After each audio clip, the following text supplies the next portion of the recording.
And now, because you didn't ask for it, but we're going to give it to you anyway, it's time for Attack of the Killer Podcast in Space! When we last left the crew of the USS AOTKP, they had crash-landed headfirst on the planet Uranus. That's right, they now have their heads up Uranus. They were under attack from an unknown assailant from the deepest, darkest black hole. They managed to wipe away the threat as they approached Uranus, but soon discovered Klingons. As the crew collected themselves and surveyed the damage to the ship, they all asked themselves, why such cheap, obvious jokes? Well, you try writing this stuff every single episode. In space! On this episode of Attack of the Killer Podcast. Attention planet Earth and beyond.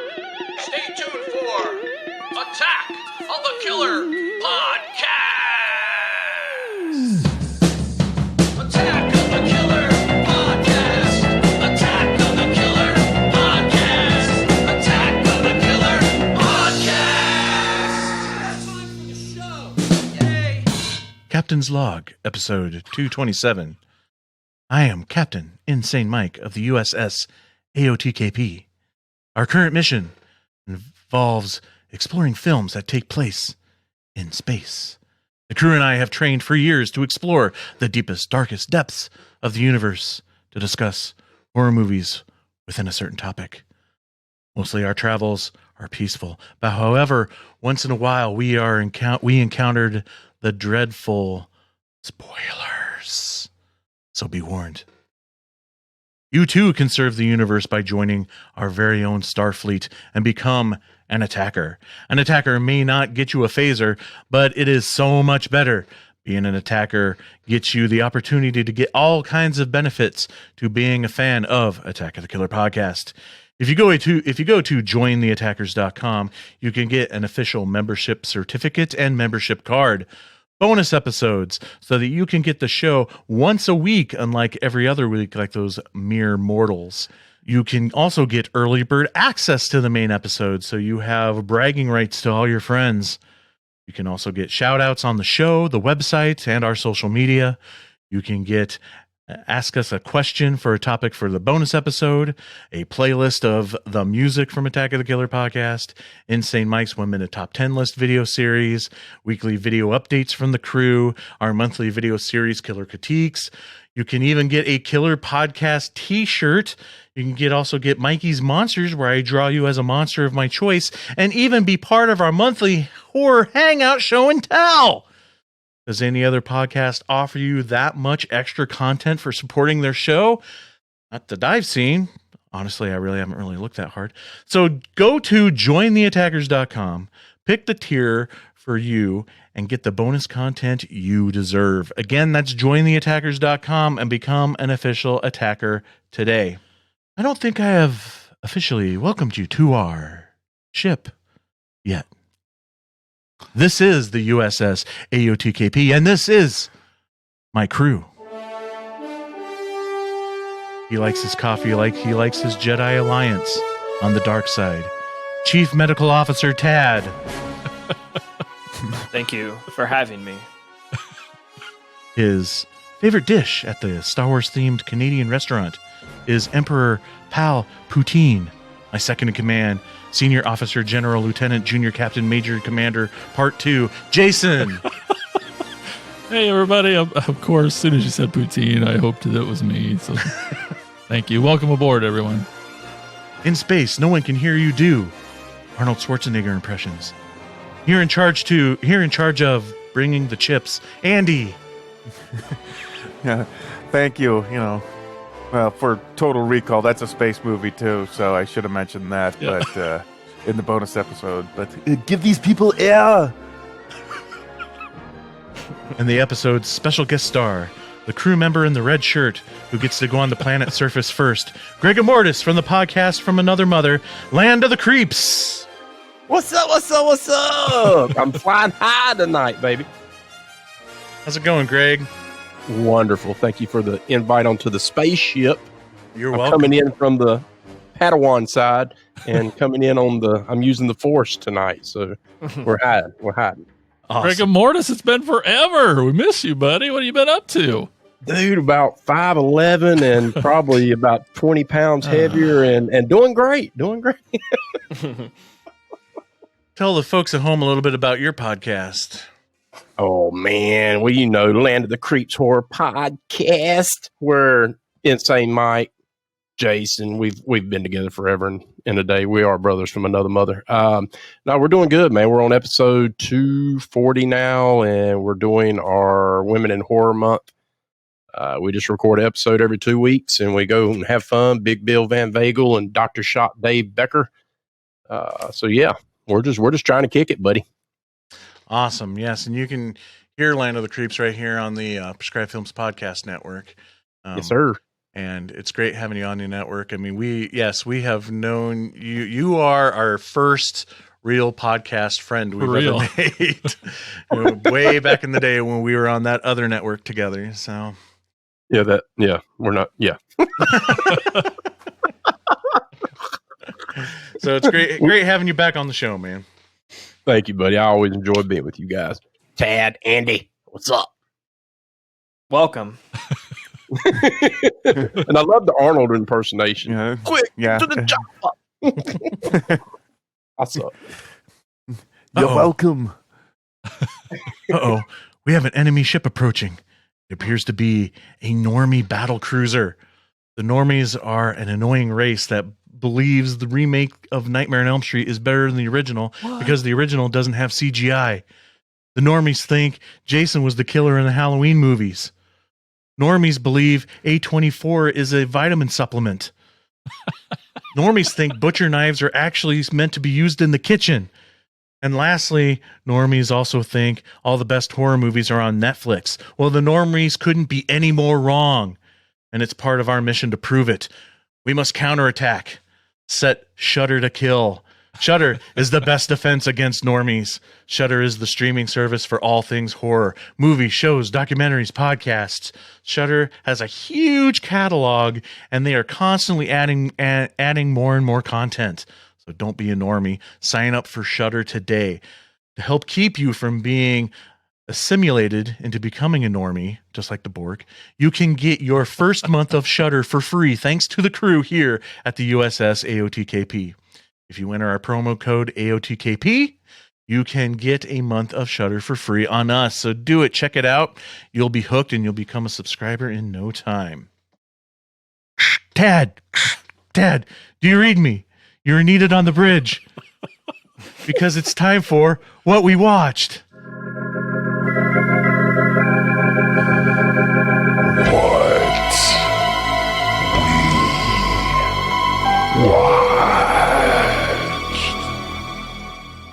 I'm here. Over.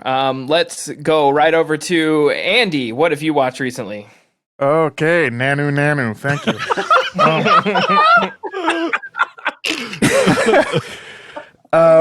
I watched a new 2020. Well, not. I know it's 2021, but this wasn't on our list last year. It's called Open 24 Hours. Have you guys heard of this? No, what's I've that? heard of it, but haven't seen it.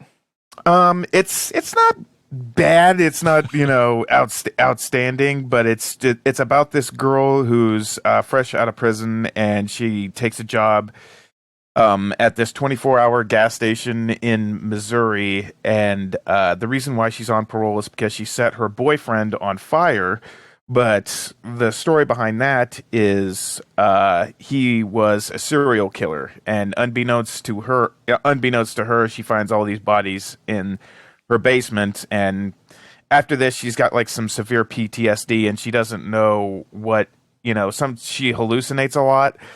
But it turns out, is she really hallucinating these things, or is it really happening? And it all takes course over 24 hours. It's not bad. It's worth a watch. Not really outstanding, but I've seen much worse.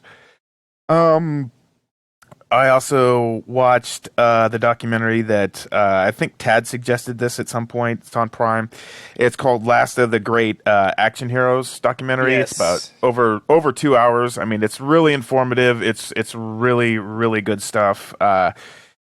And they touched upon, just prevalent these guys were like in the 80s, and how it kind of started out, in the 60s, with the Cowboys and stuff like that, and and Charles Bronson kind of got the ball rolling in the 70s, and how it really took off in the 80s. And basically, the only guys we got now are kind of like sort of The Rock and Jason Statham and Scott Adkins and like that. But yeah, they focus heavily on, Stallone and Schwarzenegger and Van Damme, Chuck Norris and stuff like that. But if you're a fan of those films growing up like I was, you'll be really entertained by this. For the first time, I watched Wes Craven's Swamp Thing because I just dig the character. I had never seen it. I need to watch the international version because this PG thing was just pardon the expression, way too watered down. And I enjoyed it. AKA he wants to see Adrian Barbeau's boobs. Who doesn't? And the last thing that I watched, and this is a hard watch because it's just really freaking disturbing. But I watched the 4-part Netflix series of Richard Ramirez's Night Stalker, and that's pretty intense shit. Real nasty dude. I mean, I knew some of the stuff that he did was bad, but this talks about more of the stuff that he did aside from just being just a real piece of dog shit. But yeah, those are the 4 things that I watched that I wanted to talk about, and I suggest them all. I caught the very end of the last episode because Nikki was watching it right before we recorded, so I already sort of know the story, but I don't know it in detail like the series was showing. I found what I did watch, like the half hour I watched, very interesting, so I'll probably start it. Yeah. Get through it. There's more stuff that he did aside from murders that is just it's so probably worse than murder. Yeah, that these people have to live through. I mean, he was a real pile of dog shit. All right, speaking of dog shit, Jason, go ahead. Hey, wait a minute. You son of a bitch. So yeah, I guess he mentioned that we just did our big year-end show, and there's no mistaking my favorite film was Wolf of Snow Hollow, and I told you I couldn't wait to go watch it again, and so I got really excited to go watch it again. But then I was like, well, maybe I'll watch his first movie first, because I'd then kind of listened to 3 or 4 other podcasts with Jim Cummings on it, and it was just great hearing them talk. And they, always talk about Thunder Road a lot in them too. And Ted said it was great, so I finally gave it a shot, and it's free on Amazon Prime, and it's of course fantastic, really great. It was probably too soon for me to watch. It was about a guy who lost his mom and how hard that is. That was pretty tough, but I still recognize its brilliance.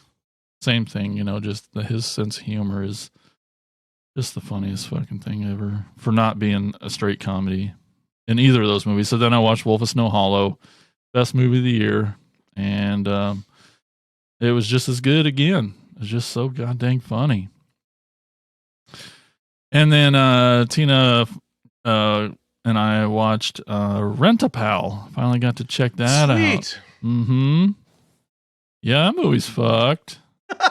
and it's awesome. Not your stereotypical Will Wheaton film, huh? No, it isn't. Yeah, you're right. I'm glad he wasn't. He was, him being Will Wheaton was it was good for him in that movie. But yeah, oh my gosh, what a great, oh man, that's a fun one. The more that movie sits with me, the more and more I like it. I need to do a rewatch of it. I feel like, is it on my list at all? I don't even remember. I know it was on Dustin's. Oh my god, it wasn't on my list because. Oh geez, I thought you liked this movie. Oh, I do. It was way up there on Dustin's. It maybe should have. Number 3. It definitely should have been on my list. The more that movie sits with me. Yeah, if you haven't seen it, it's on Hulu. It's freaking fantastic. It's creepy and weird and retro and stylized and lonely and sad and it's creepy and it's scary. It's good. Yeah, I was It's just worried a weird, about. it's like not a normal movie. I was worried about you watching it in general because I know how you are with like movies where the protagonist never catches a break, and this has that. This is one of those movies where the protagonist finally catches a break, but he is his own worst enemy and just ruins it. Yeah. I thought that would have set you off. No. Yeah. I mean, yes, but it wasn't, there wasn't just endless amounts of it. It wasn't so too bad, but yeah, he screws himself up plenty of times.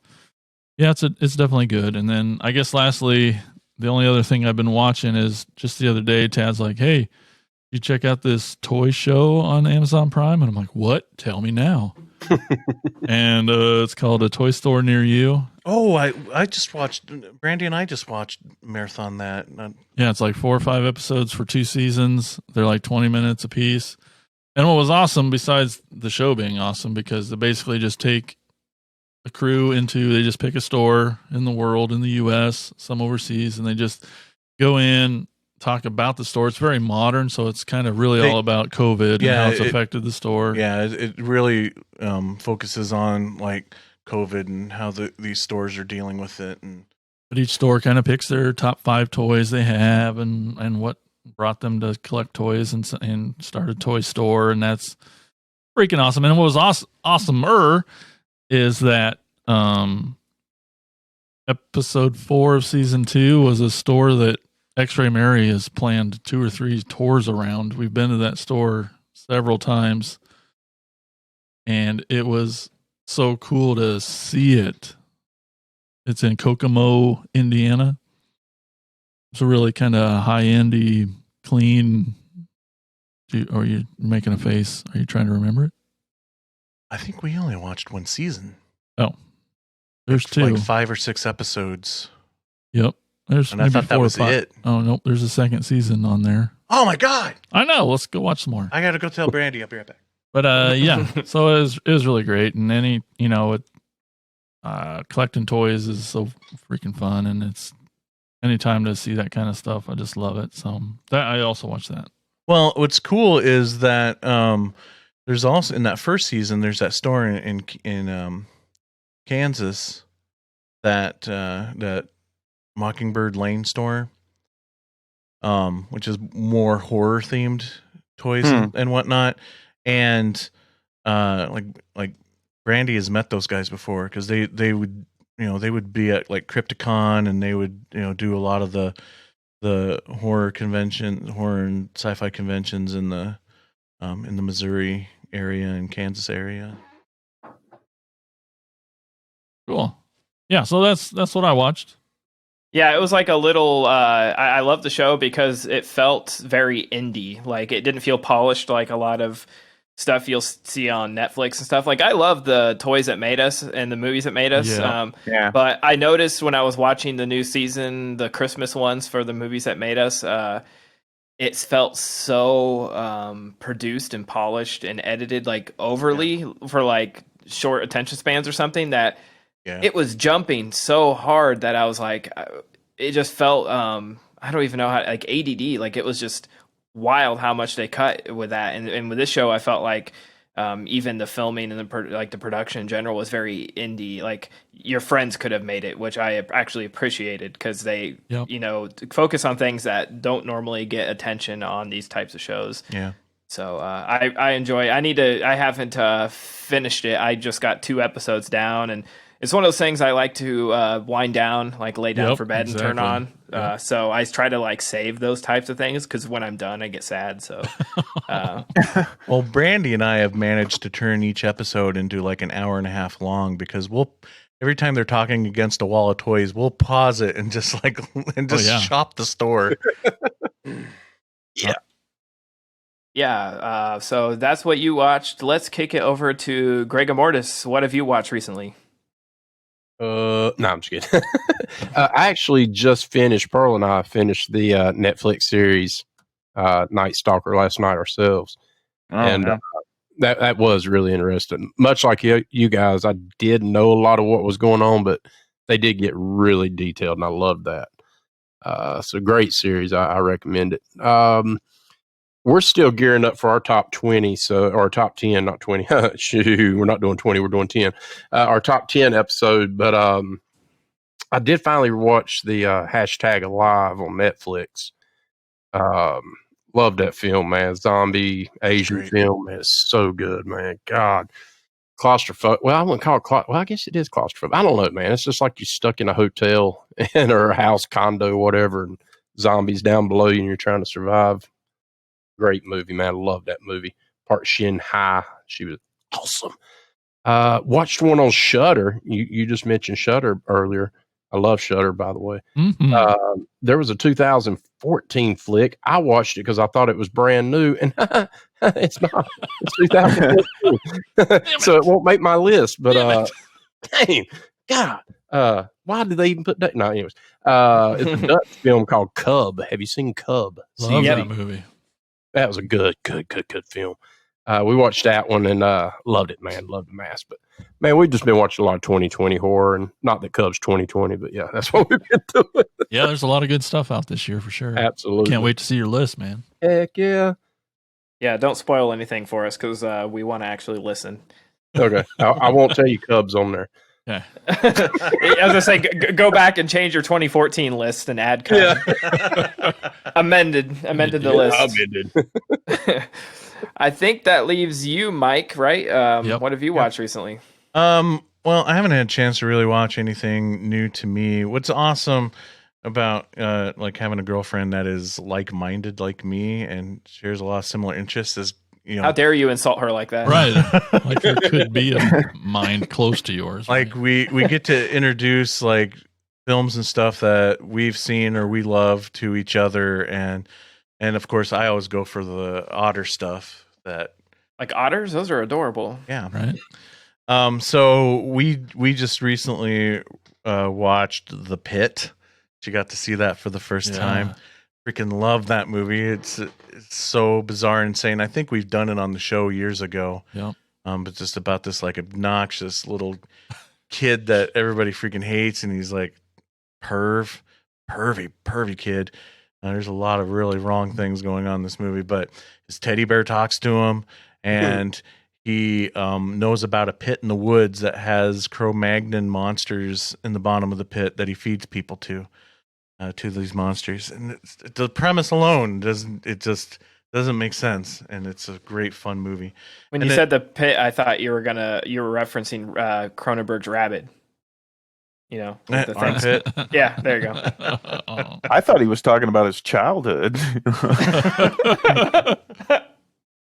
And then I also had her watch Dead Don't Die, and I feel vindicated because she really liked it. And Good. this was my second viewing of it, wondering if it was going to still hold up for me, and I still really love this movie. I may love it even more now that I have know what has transpired.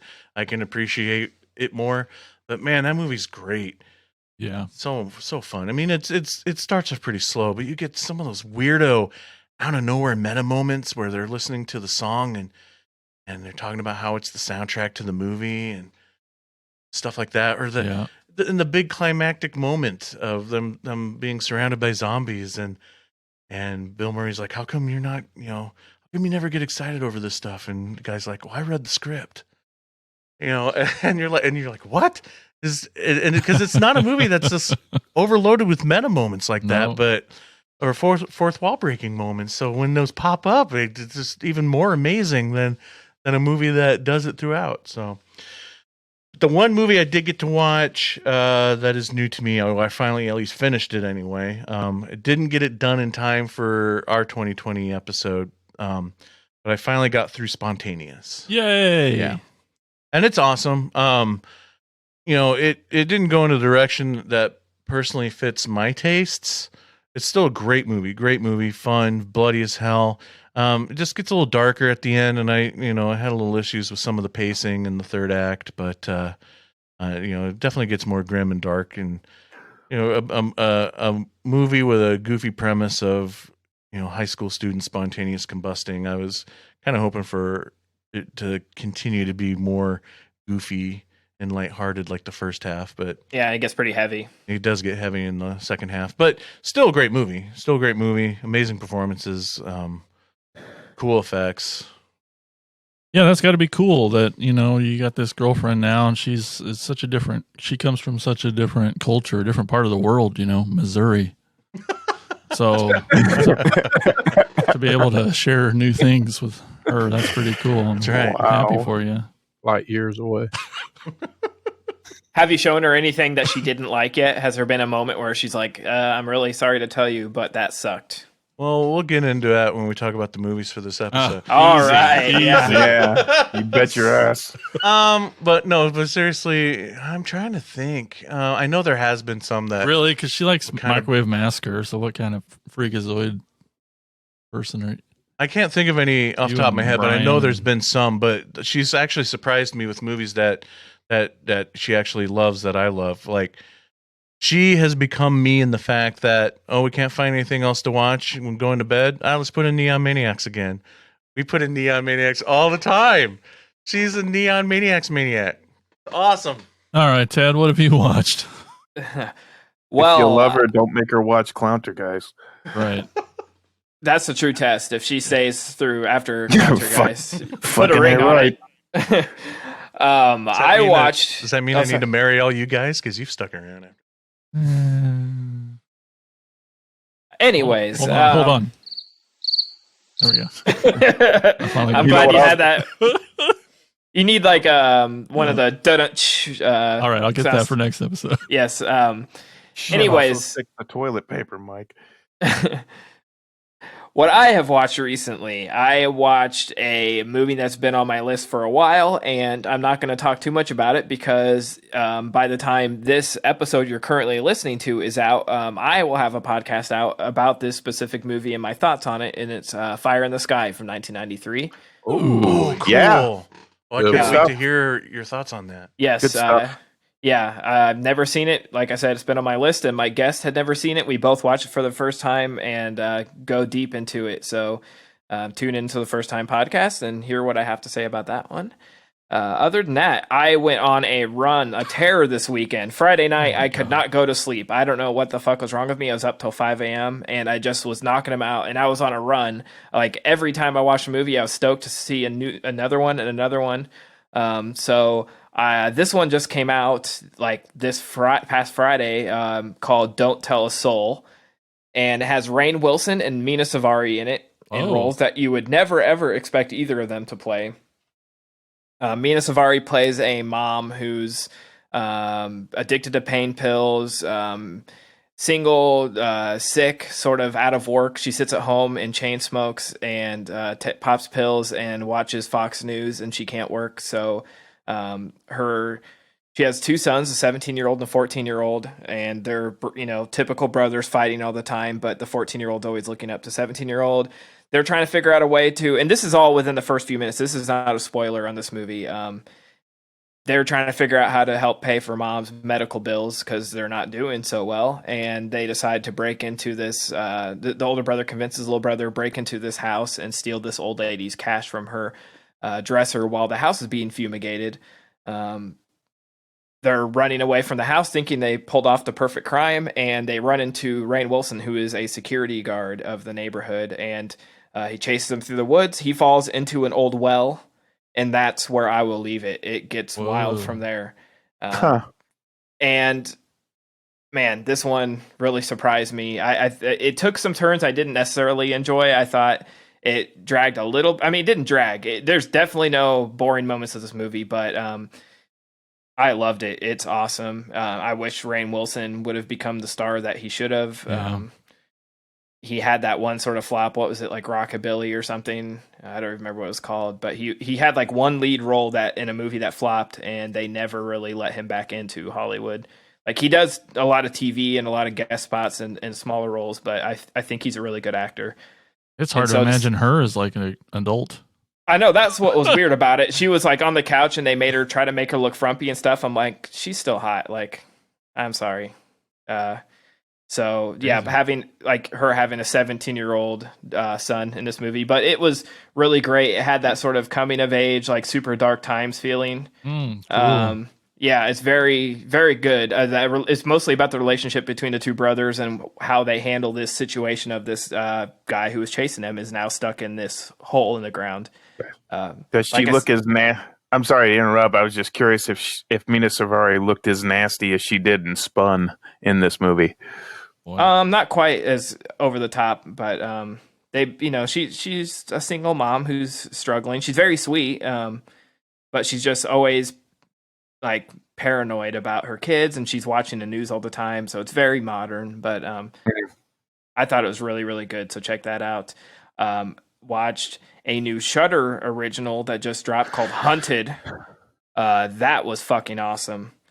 If you don't have Shudder, I don't know why you're listening to this, but next time you're on Shudder, do not hesitate to watch Hunted. It reminded me in a very subtle way of Revenge, which was one of their like Oh, shit. staple Ooh. films. But this is even wilder, guys. Like this is fucking wild. Whoa.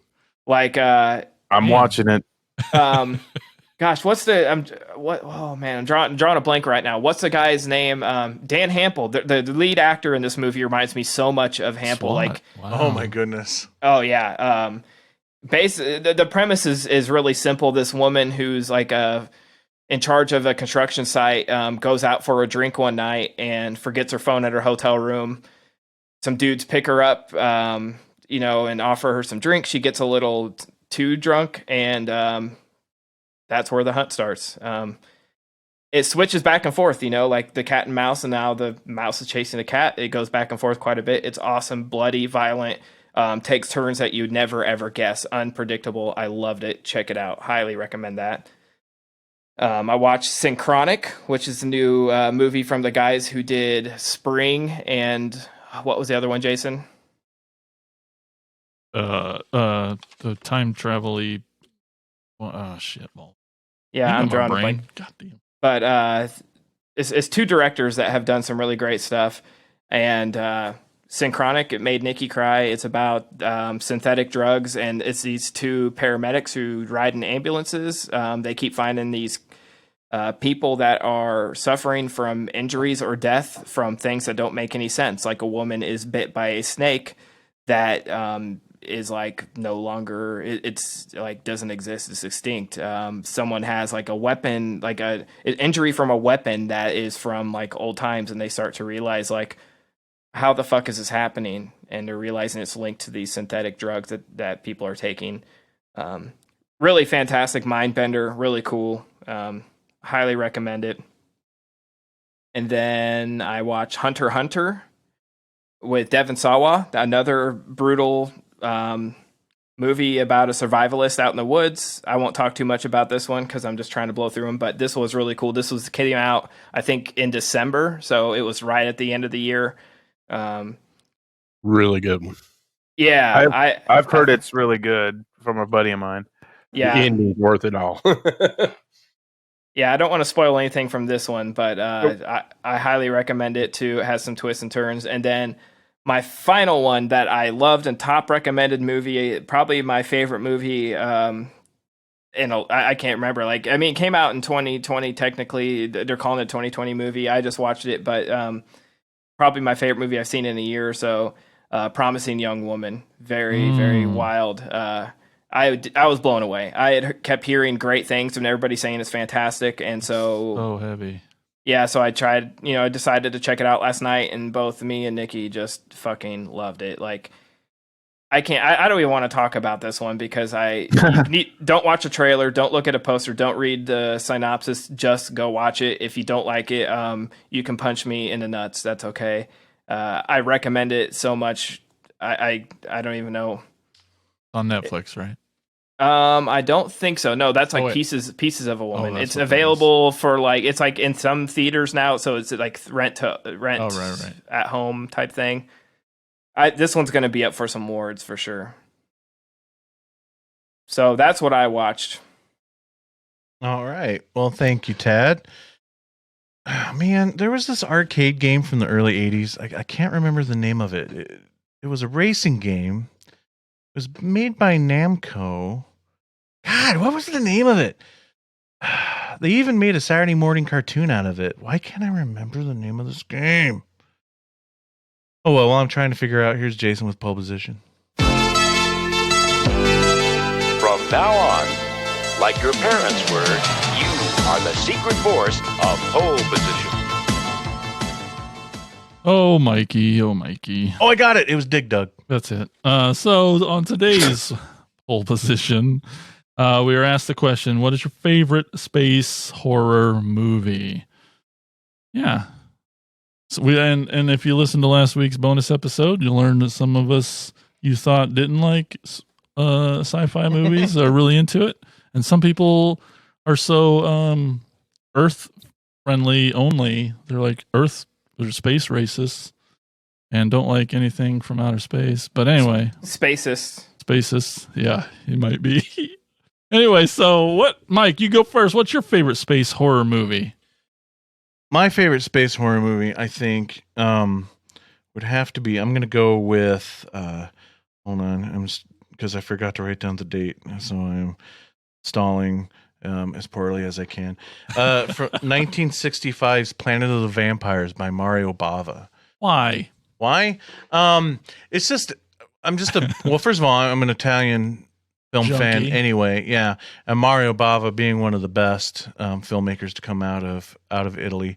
There's a lot of speculation and rumor that Ridley Scott or Dan O'Bannon or both borrowed some atmospheric moments from Planet of the Vampires because there are some similarities, but just visually, it's a 1960s no budget sci-fi space movie by far, but it's your favorite. But Bava's work on it, some of his visual effects that he did, his use of space, his way of creating a whole universe and atmosphere of this planet with absolutely nothing for a budget is amazing to me. The costumes are very like 50s sci-fi dorky looking, with these like skull cap hood things or whatever, but then there's some pretty creepy elements too in it with these like zombie like creatures that are in it. So that's gonna be mine. I'm gonna go with Planet of the Vampires. Never seen it. Anybody else seen that? Nope. Okay. Hopefully no one on Twitter has either, so no one Yeah, can figure hopefully. So he won't get votes. Good. All right, well, I'll go next with the greatest space horror movie of all time. And I'm actually I'm a huge fan of the first one, as it's great, but I'm actually picking a sequel, and that's the 1986 Aliens, James Cameron. Mm. It's kind of a perfect movie. It's everything More you so want. than Alien? I think so. I really like the first one a lot, but you get more Alien, you get more action, you get more, I don't know. It's got Bill Paxton. What else? I can't think of a Lance Henriksen. Lance Henriksen. I can't think of two films that are so Similar and not. Yeah, so different that they could almost be considered different genres, yet still exist within the same universe, and both are equally as amazing. Yep. How so about it's hard to compare the two. Terminator and Terminator 2? That's what I was thinking. Also good. Yeah. Yeah. True. And again, James Cameron. Yeah, no, that's what's It's- crazy about it. Yeah, it's debatable on which one's better, but I almost prefer Terminator to Terminator 2. I do 'Cause now. it's When I just- was younger, I didn't, but I prefer the original Yeah. now. I think I do as well on, because it's more I guess it's more that it's the introduction to the character, and there's more of a mystique to this Terminator, just to even the hero. It's just it's the less you know, the better sometimes, and that's what. Well, it's kind of follows the same path, right? Like the Alien movie was definitely more atmospheric and more horror-y, where Aliens was more action-y, and Terminator's kind of the same. Like, First It's a horror Terminator. movie with a gun. Yeah, it's It's a slasher movie, basically. right. it's a robot slasher movie, but where Terminator 2 is all balls out action. Yeah. Both great, but Yeah, that's mine. Aliens. So, Tad, what's yours? Mine was mentioned, I believe, earlier in the bonus episode, and it is Life Force. I mean, Nice. Yeah. a hot naked chick, Toby Hooper. What more can you ask for? Matilda May. Yeah, Patrick Stewart. What happening? He's in it. Peter Firth. Patrick Stewart doesn't get naked, does he? No, he just asked what more could should. you ask for. And I said Patrick Stewart. Great movie. Some gray Earl T, probably. All right, Andy, what about you? What's your favorite space horror movie? My favorite space horror movie was also mentioned earlier in the bonus episode, and it is Event Horizon. Ooh, that's good. Scream Factory, please get that pre-order out to us. I'm chomping at the bit for the extra footage.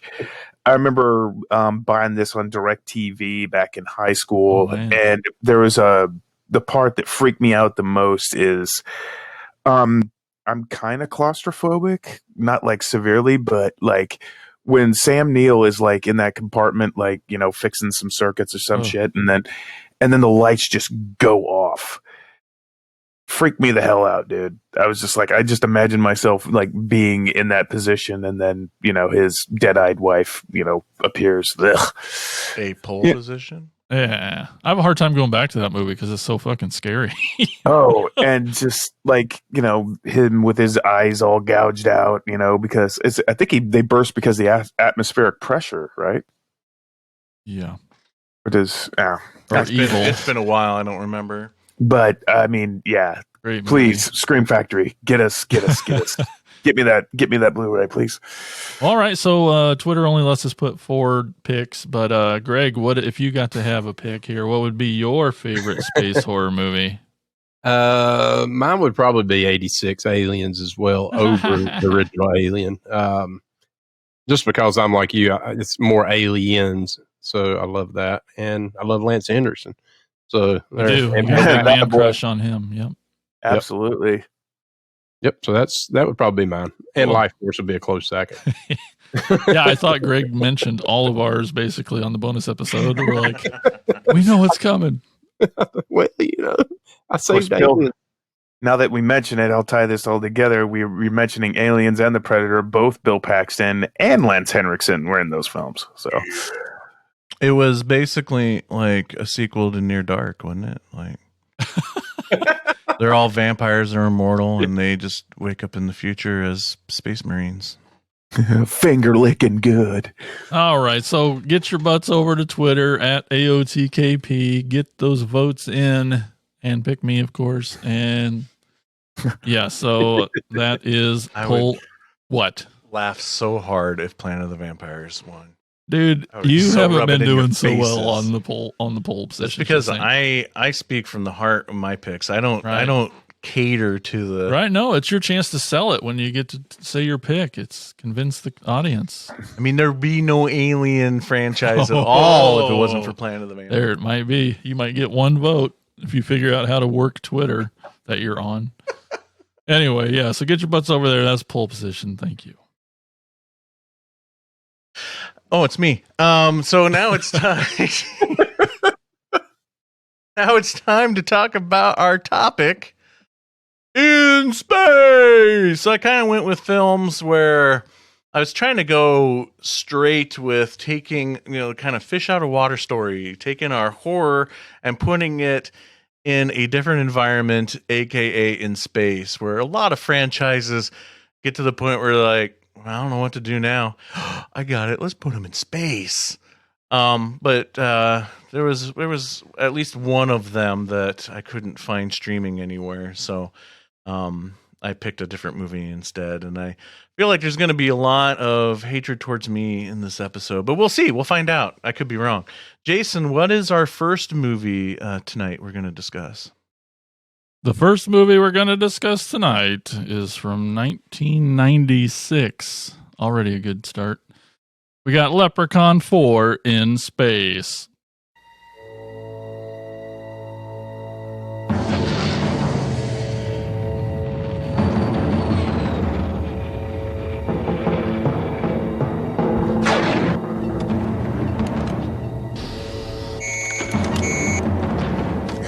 hell was that? He's here.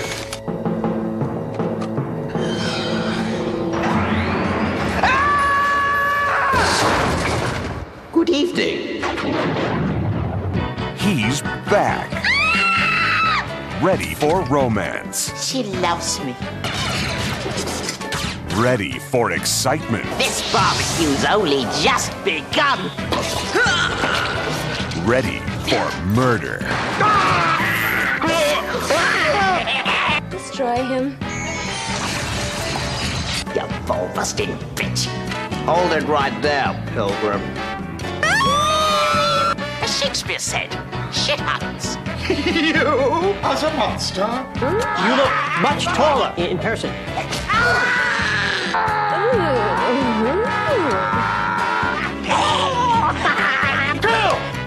This is far too violent. What did you shoot him with? Steroids? Leprechaun 4. Leprechaun in Space.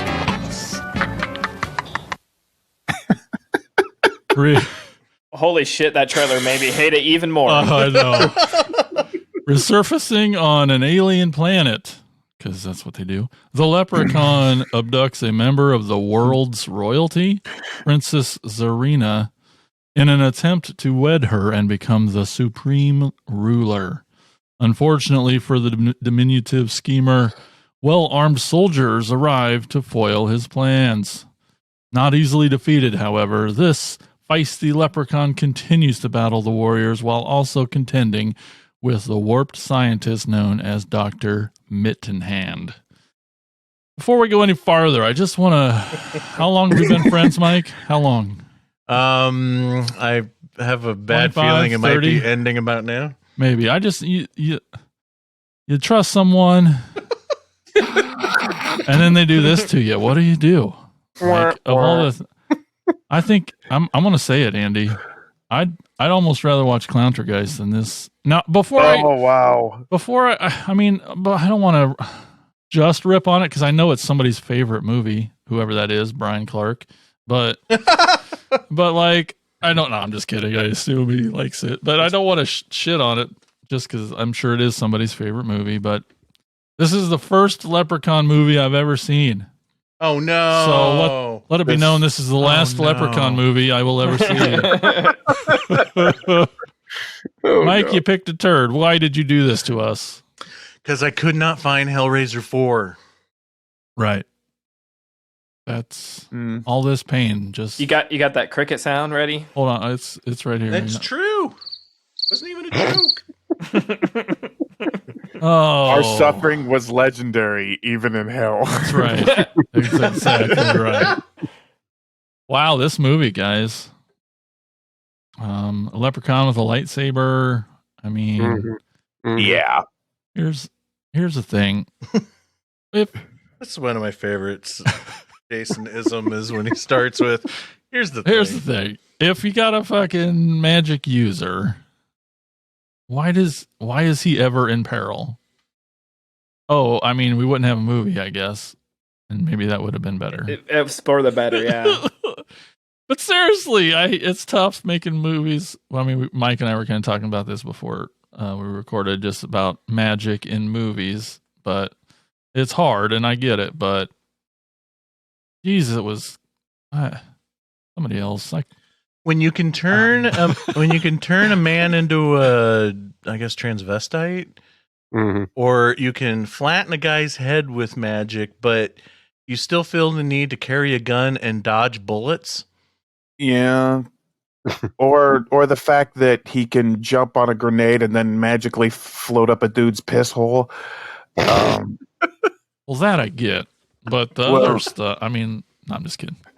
I also think, to tell you the truth, I do have a soft spot for this movie because this was the first Leprechaun movie.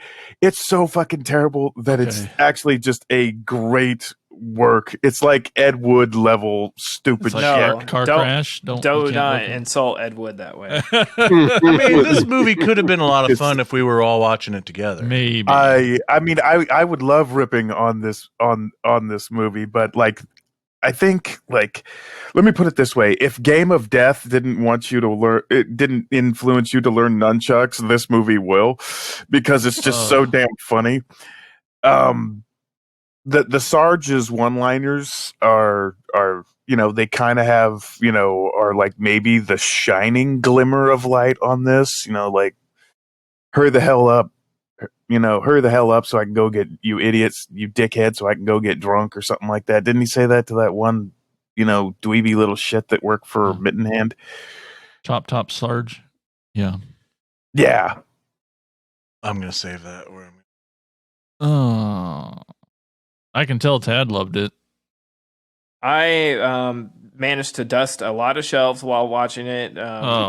Rearranged a lot of my room while it was playing because I could not sit through it.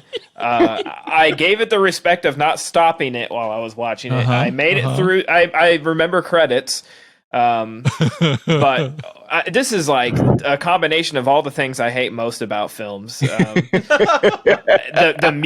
music sucked. The acting sucked. The writing sucked. It looked like it was just that sort of era of filmmaking in general. I'm not huge on. I'm not going to say that sucks because that's a big general statement. But there are fun. Some of these Leprechaun movies are actually pretty fun. And I'm sorry this had to be your first one because Me too. I mean, I actually think like 2 and is pretty fun. I mean, some of them are none of them are good. I will say that, but at least some of them are so entertaining. This is like not entertaining. It's not funny. It just sucks all around. It's a chore to get through, and it's painful. The production looks like it's made for Sci-Fi Channel in the 90s. That's true. Yeah, it just, man, I don't want to just dog on a movie, so I guess I'll always say Warwick Davis is always puts his all into this shitty character.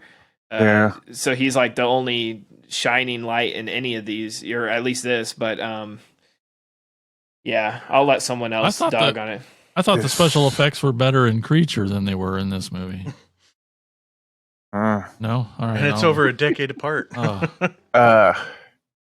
Yeah, I just real quick confession to make because I think I've said all I would need to say about this film. I understand you guys hate it, but I just think it's so terrible. Don't you love it because you hate it? I guess so. This is like confession is I actually bought this on pay-per-view back when I was 16. On pay-per-view? Yeah, I paid to see this. That probably cost more. The pay-per-view probably cost more than the budget. Yeah, but more than likely, there was no gold at the end of the rainbow for this one whatsoever. But but god damn it, it would be so fun to just pull this damn thing apart, and just it would make for a good riff. Exactly, riff tracks. There you go. Greg, you're gonna say it's your favorite, aren't you? God dang it! I'm gonna say that supposedly the budget was 1.6 million or 1,600,000. I don't know. On what? Would they spend that money on catering? Warwick Davis. Yeah. All right, look. We got Warwick Davis, so we got that. We've got the director who did Dead End Drive-In, Brian Smith, Treckard Smith. Yep, and DMX Night of the Demons Part 2. So we got that. We got Australian director, right? Yeah, we got a princess that walks around and flashes her boobs and says, "Look upon these," and something. I don't get that scene. That was kind of weird. I literally watched a wrestling auction of autographs while I was watching this at the same time, so that was entertaining. That had to help. Okay. The special effects are horrible, man. They are really bad in this movie. the set pieces are even worse. Yes. It looks like fucking tinfoil spray painted gold. It does. Right? It literally felt like I was watching Full Moon without the entertainment value. Right? That's exactly right. Oh. And that's saying something for me. But hey, it is what it is, and it is, like you said, Jason, somebody's favorite movie out there, and I can't fault him. I just think maybe Leprechaun should have stayed in the hood, Maybe, and not come out. Maybe I don't know. And what were those like weird meat sleeves that Miguel Nunez was wearing like at the end of the film? I don't even understand. He was my favorite part. He's the Yeah. only good actor. Well, there. obviously, man, because I mean, he's awesome. He's amazing. He Return is of the Living good. Dead and Friday the 13th Part 5. Those damn enchiladas. Damn All I could enchiladas. keep hearing him say was, "Ooh, baby, ooh, baby." he just acted circles around everyone else in Yes. the movie. It was He obvious. was so in it. Yeah. I don't know how, but yeah. Actually, probably the smell of those enchiladas coming out, it actually is like, a better time smelling those than watching this movie. But Warwick looks great as a leprechaun. All right, we'll give him that. As always. This is when the makeup was still good. Like once you start getting, when he starts doing the in the hood movies, because there's 2 of those. Yeah. It felt like they just took toilet paper and latex and just splattered it on his face and called it good. Like this was still makeup based on a sculpture. Yep. Yeah. So like Mike Myers from Saturday Night Live, when he puts the flashlight in his face, is actually a better leprechaun at that point. I'm the leprechaun. Scaring the shit out of Garth. Knock it off, Wayne. All right, Mike. All right. Explain yourself. I'm sorry. I apologize to all of you. I had seen this back in the day and I hated it then. What? And I'm like, oh my God, there's so many Like, more movies maybe- in space. maybe it could have gotten better because I feel like Did we do something wrong? I feel like my love and tolerance for bad cinema has grown since then. But no, it's still bad, and I'm trying to figure out why this movie I hate and it pisses me off versus why I freaking love Birdemic. I feel like maybe part of it is because this movie feels like they're like, well, we're out of ideas what to do with the Leprechaun, which is odd because they were only on part 4 at this point. Let's put him in space, and they're like, that's the most ridiculous thing ever. So like, all right, then let's don't even care. Let's just make it because we gotta keep this franchise going and make a couple bucks. We'll make it more of a comedy. Just do whatever, It really felt like that, and like Birdemic may be very poorly made by a man who has no idea what he's doing and no business making movies, but he still tried his best and he still cared and he wanted to make his art. This movie felt like nobody cared, that this movie would cash in on the fact that it's a Leprechaun movie and that it's a comedy, but the comedy utterly, it really feels like it leans so much on the comedy, but the comedy is horrible. It's not funny. It's like somebody's first time doing an open mic night at the freaking Improv. It's bad. It's really, really bad. So, yeah, I can't. So I think that to me is maybe part of the difference. And I'll get into it also in Insane's Picks. I kind of have a little speech about that. But man, it's just so disappointing to me on many levels. It does have some cool actors in it. We mentioned, obviously Warwick Davis. We mentioned Miguel Nunez, who I love him and everything. He's awesome, but it's also got Debbie Dunning in it, who is one of the Tool Time girls on Home Improvement. But my favorite was the Weasley assistant guy to the main bad guy, who played by Gary Grossman. I love him because he was in the greatest American comedy of all time, Tom Hanks's Bachelor Party. Oh God, that's right. CP standing up. That's exactly. You know it. Okay, good. But the thing that upsets me the most is that the effects are done by Gabe Bartelos. No. Yes, I love Gabe Bartelos. You can tell with the smashed face. Well, yeah, the smashed face, and I didn't mind. I thought he had some cool concepts going on in his design of the like main bad guy with like half a body attached to like a robot. Oh yeah, you could tell. Yeah, there was. So it was kind of cool effort there, but the biggest crime in effects history, man, is that fucking chrome skull on the Sarge. Right over the ear there. Oh my going God. on? It's not blended well at all. Like the metal skull cap doesn't fit on the head right. So I don't think they did it based off of his life cast or anything. The thing life cast. Yeah. $1.6 million. They couldn't. They clearly didn't do it. That's probably true. But at least, I don't know, maybe Gabe wasn't on set for most of it. Like maybe they could have shot it better to, because sometimes if you look at an actual really awesome effect that looks great on film and you look at it in real life, it looks like dog shit. Doesn't work at all. It also depends on how it's lit and how it's shot. So that maybe has something to do with it. Cause I know Gabe has talent. He's a good effects artist. But where they got the fake skin over the edge around his ear there, and the whole skull piece sticks out so far from his head that it could be a shelf that could hold my VHS collection. It sticks out so damn far. It's horrible and big. I could not. And why even have it? What's it have to do with anything? It's never referenced. It's just, it's sci-fi. Let's give the main army guy a freaking chrome skull. I guess. And yeah, dumb things like, the Leprechaun running around shooting laser guns. I don't know. Maybe back in my teenage years, I would have thought that was funny because it is ridiculous. And I would think that's the whole sole purpose of having that, is that it's ridiculous. Just the whole idea of it's a leprechaun in space as if this is a normal thing. You know what I'm saying? There's no setup. How did he get from part 3 to part 4? There's no setup for him being in space. He's just an alien creature now instead of some mythological monster from Earth. That the space army has hid out for. Yeah. But why are they? What? And he's trying to marry this princess. Like it's a whole freaking space opera. Like what is happening?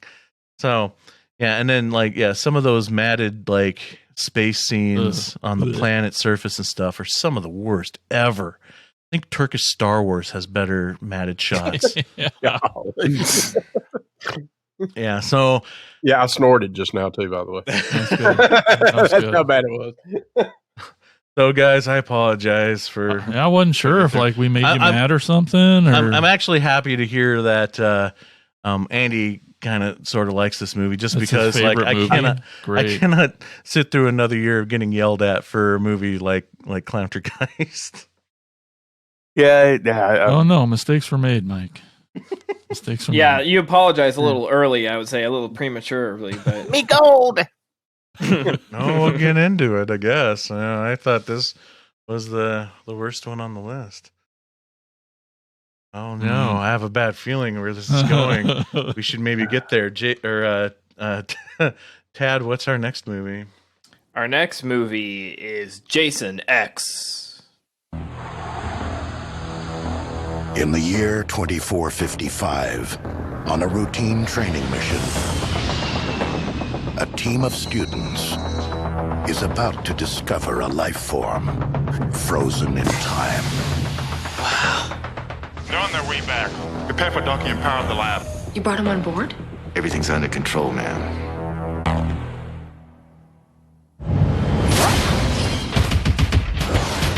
What the hell is going on? Jason Voorhees, that's what's going on. He's an unstoppable killing machine. Guys, it's okay. He just wanted his machete back. How do we get off the ship? I don't know. Look, we're gonna be all right. What? Are you high? Uh-oh. He's here. You have got to get them out of there. Hey, Slappy! I think we're finally okay. What the hell is that? You've got to be kidding me. Oh, wow. He's been modified. Oh, you think? You guys might want to run.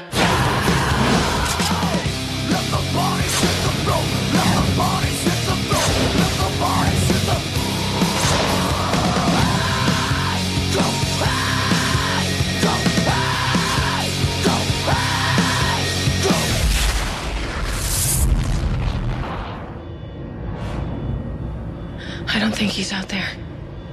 Why don't you just stick your head out and have a peek?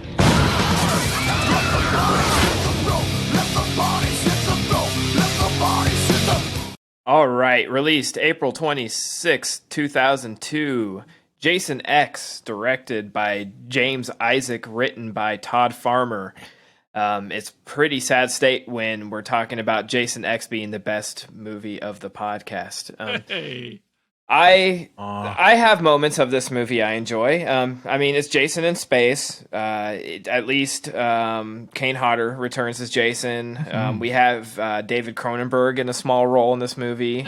I threw it in from the new box set and checked out the commentary on there because I've seen this movie several times. I didn't need a real refresher on the content, so I wanted to hear some insight. So that was fun to watch it with James Isaac, Todd Farmer, and then I forget one of the producers. So hear behind the scenes stories, some pretty cool stuff. I found out that this was like the first movie that was filmed on film. Then they did the special effects virtually, or digitally, and then they re-put it back out through film. So it went film, digital, then back to film. It also when they made it, it was one of the first movies that sort of leaked out onto the internet before it hit theaters and was pirated. So it was heavily pirated. And by the time it finally did hit theaters, a lot of people had already seen it.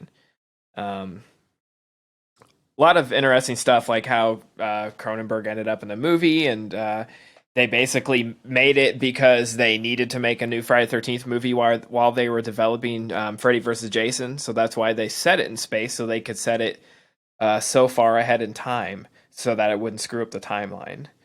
It was, if you have the new box set, I highly recommend checking out the commentary. It made me appreciate it a little bit more. This has always been my least favorite of the entire franchise.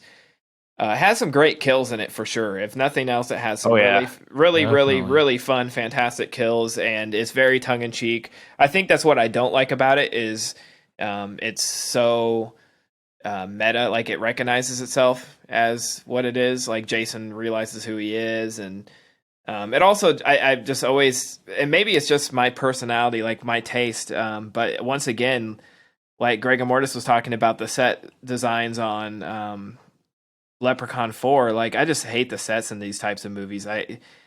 It doesn't, like, if you do it right, it's really cool. Like we think about the Alien films and they're aboard the spaceships and stuff, and this one just feels on the generic side for sure. You've got H.R. Geiger, doing the designs in that, though. I mean, there's hard to beat. Right, but it's just, I mean, it feels like it's recycled from once again, this feels like Jason goes to Sci-Fi Channel. Goes to Star Trek. And I've always hated Uber Jason. I hate the idea of it. I hate the design of it. He was sort of cool, and I've always thought the original Jason X mask at the beginning, the hockey mask, was sort of cool. It has like a pig snout type thing going. They decided to go a little bit different with his design. He had the layers. I thought that was cool, and then when he switches to Uber Jason, it no longer to me resembles Jason. It just becomes a slasher. But if nothing else, at least this one had some nudity and awesome kills in it. And like I said, I loved listening to the commentary and hearing some of the behind the scenes stuff. And those guys are busting each other's balls the entire time. And it was pretty interesting. They said they sat down and they were like, how can we make Jason interesting again? And so they had like all these different settings. They're like Jason in the snow, Jason. They arrived somehow on Jason in space, and this, like, the studio was basically like, we don't really care. Keep it under this budget. We're not going to make any notes. Just get it out and make sure not to fuck up our timeline so we can still do Freddy versus Jason. So this is pretty much like a filler in the series. I've always hated hearing that, about how do we make Jason interesting again? He's always been interesting, man. It's the movies that you're doing that are the not interesting part. There's no need to change. You don't need to reinvent the wheel. Yeah, there's a reason why those first 4 movies in particular were such big hits, even though it's the same setting, it's the same thing going on. So why feel the need to keep changing things? Hollywood execs. Well, I mean, Kruger doesn't really leave Springwood. Well, they, Yeah, you know, needed to. like we had Final Chapter, and they try to do something new with a new beginning, and just sort of like Halloween 3, the fans were like, "No, we want Jason killing teenagers, and it's that simple." So, you know, they jump back with Jason Lives and Halloween 4, The Return of Michael Myers. Like, we're simple creatures. We know what we want. It's okay. However, those movies have aged well, though. Halloween 3 and Part 5, New Beginning. Right? Yeah, but I know what Ted's saying. I mean, you know, because obviously the execs are only basing all of this is off of the Profits. box office. Yes, so And I mean, even with Jason Goes to Hell, they went dramatically different, and I still enjoy that much more than this movie. really, because for me, at the end of the day, I don't care where you put him. Really, it's still Jason, and Jason Goes to Hell was not Jason for me because, well, one, it really wasn't Jason. It physically isn't Jason. Yeah. But you put a big bulking guy, especially if it's Kane Hodder, in a hockey mask, and running around. I don't care if it's in space. I don't care if it's in underwater. I don't care if it's in the snow. I'm into it. I'm invested. And so agreed. I love Jason X, and I think, and I've learned this about myself too a lot. I think I latch on to this movie maybe more than Jason Goes to Hell, is because I saw Jason X in the theater. I did not see Jason Goes to Hell in the theater. And I've come to find, me personally, that if I have a theater going experience, I don't think it doesn't really matter to the movie. It's got to really suck for me to hate it. I'll have a nostalgia love for it just based on the movie going experience. I think that explains some of my tastes in movies. Much like Andy, I remember my brother having a birthday party, and they rented Jason Goes to Hell on pay-per-view. And maybe that's why I have a love affair for it, because he's older than me. I think it was like his 16th birthday or something. I'll have to do the math to figure out what year it was, but I was, way too young to be watching it. And I just remember like the blood, the guts, the nudity. I fucking loved it. So, yeah. Well, my sister rented Return of the Living Dead, and I only got to see like the first 20 minutes of it, and I had to go to bed. I was so mad. All right. I have a lot of fun with this movie. I know it's goofy because, again, you're putting Jason in space, for crying out loud. But I always felt like, as far as forcing your horror character into space, this works better than I feel like most. I mean, they actually try really hard to develop a story on how we're going to get Jason Voorhees from Crystal Lake into outer space. Yeah. And I feel like it kind of sort of succeeds. I mean, it's got a lot of really fun stuff.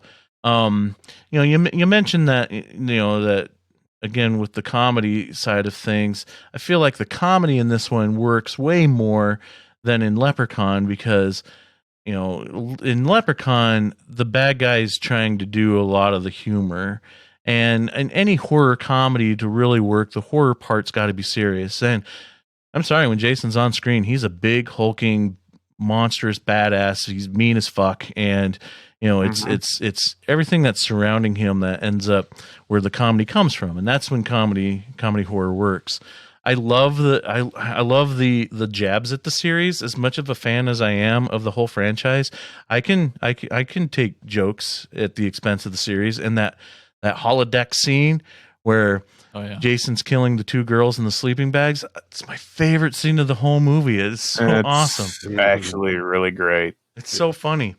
We love premarital sex. And it's kind of it's weird, Tad. I kind of feel the opposite about the looks of Jason in this movie. I don't mind Uber Jason, because I know it's not a permanent thing. I know we're not gonna see 10 more movies of Uber Jason, so I can tolerate it for these last 10 minutes of the movie. But the look of Jason beforehand, I kind of honestly didn't like it. I kind of hate it when they feel the need to keep putting layer upon layers upon layers of clothing on Jason. He doesn't do much shopping, I can imagine. It's the hair for me. And it is a little overdone in this movie for sure. Yeah. And yes, the tufts of hair, like I can take maybe some straggly strands of hair, but this looks like Corey Feldman, Tommy Jarvis shaved his head in this movie, because you see these weirdo tufts of buzzed hair throughout it. But for me, the biggest problem is when I look at him, and they do a lot of great close-up shots of Jason's face, especially in that opening scene. I am seeing Kane Hodder through that mask. Yeah. Through that hockey right? mask. His eyes need to be a little bit more deader. He looks, his eyes to me, they just look too alive. I really think maybe they were really banking on the Uber Jason look and didn't put enough thought process into the makeup of Jason beforehand. I mean, I don't know. I'm probably wrong, but like that's just how it feels to me. But yeah, it is also great seeing David Cronenberg in that opening scene. That's kind of awesome. Here's the thing. Yeah. With Cronenberg. Started that. Yeah, it's my new segment. Here's the thing. Cronenberg's great. We love him. He's freaking amazing and fantastic, but he fucking sucks in this movie, and I'll tell you why. Because every fucking word out of his mouth is the most cliche piece of shit dialogue I've ever heard written. I'm sorry, Andy. Everything he says is from another movie. It's so cliche. It's so stupid that of course he's going to come and I've got to move the prisoner and you don't get to blah, blah, blah. And I hated it. I hated it. So that's the thing. He got in this movie from the story I remember, basically, I don't remember if it was like one of the producers or assistants or someone that was working on a Cronenberg film. They were going to be moving over to Jason X, and it was basically like they asked him, like, is it okay if I do both jobs at the same time and we sort of share this person? And he was like, that's fine as long as you let me play a character in Jason X. And they're like, what? And he's like, yeah, I want to play a role. So I think that they might awesome. have. I thought he wanted to get killed. He just goes, I want to be killed by Jason Voorhees. No, I think, no, that was like a favor. He was doing them a favor. So he's like, let me just have like a small role. And I don't remember if they had hired anybody in that role, but they just like gave him this one. And it was like, everybody on the set was in awe. They're like, it's fucking David Cronenberg. Like, who would have thought he'd be on our set, you know? And that's amazing. That's awesome. It gives me even more respect for David Cronenberg. Contrary to popular belief, it's like, you know, this is where horror films go to die is space, you know. But it's true. It's like horror franchises die when they go to space, and then they get resurrected by Michael Bay and company sticking their dicks in it to, you know, varying degrees of success. But yeah, I think this has its own little niche, and just like I agree with everything, you know, both good and bad of what you guys have said. I mean, I don't mind the Uber Jason, but maybe I'm just so spoiled of the look of the Part 7 Jason that I loved so much. Maybe that's me too. Maybe I'm having the same problem. But yeah, and I'm looking at this one, I'm just like, nah, it's not bad, but it's really not cutting it for me. Uber Jason makes me think about kids' costumes for Halloween, because like it seems like there was a million Uber Jason costumes. Well, I got a story about that I'll get to, but I want to share this thought real quick. I remember when I was younger, and when I was really started getting into horror movies and stuff, and reading Fangoria magazine, 1939, and I was talking with my mom about it, you know, who like no clue, you know, and probably was highly disturbed and disgusted with this newfound love of horror that I have, and I think I was talking about like the new Friday the 13th movie coming out, and you know the 6-hour makeup job that, you know, the actor has to go through, and my mom's just like, why does it take 6 hours when he just puts on a hockey mask? And that's what it felt like in this one with Jason, with Jason in the first half. It's like, it just feels like they just, you know, did a buzz cut on his head and put a hockey mask on him instead of like this elaborate, you know, chin and back of the head makeup that you see in all the other movies. But another good thing about Jason X is it really kicked off the writing career of Todd Farmer. We get first of his, and that's actually what made me think about GregaMortis, because didn't you get him on your show once? Yeah, we've had him on a few times. Yeah, absolutely. Oh, cool. Todd's great. Tell us about Todd. Todd's awesome, man. He's an old country boy from Kentucky who lives in California that, man, he's just down to earth, loves his horror movies and comedy. And, you can't go wrong with Drive Angry or any of these other films. yeah. And My Bloody Valentine. My Bloody Valentine. Yeah. Absolutely. Love that one. And he always loves to mention about his buns of steel. And he always shows his ass in every movie. He always writes himself in there naked with his ass. I mean, he just does. And with girls, apparently. Yeah. Well, I mean, why not? Yeah.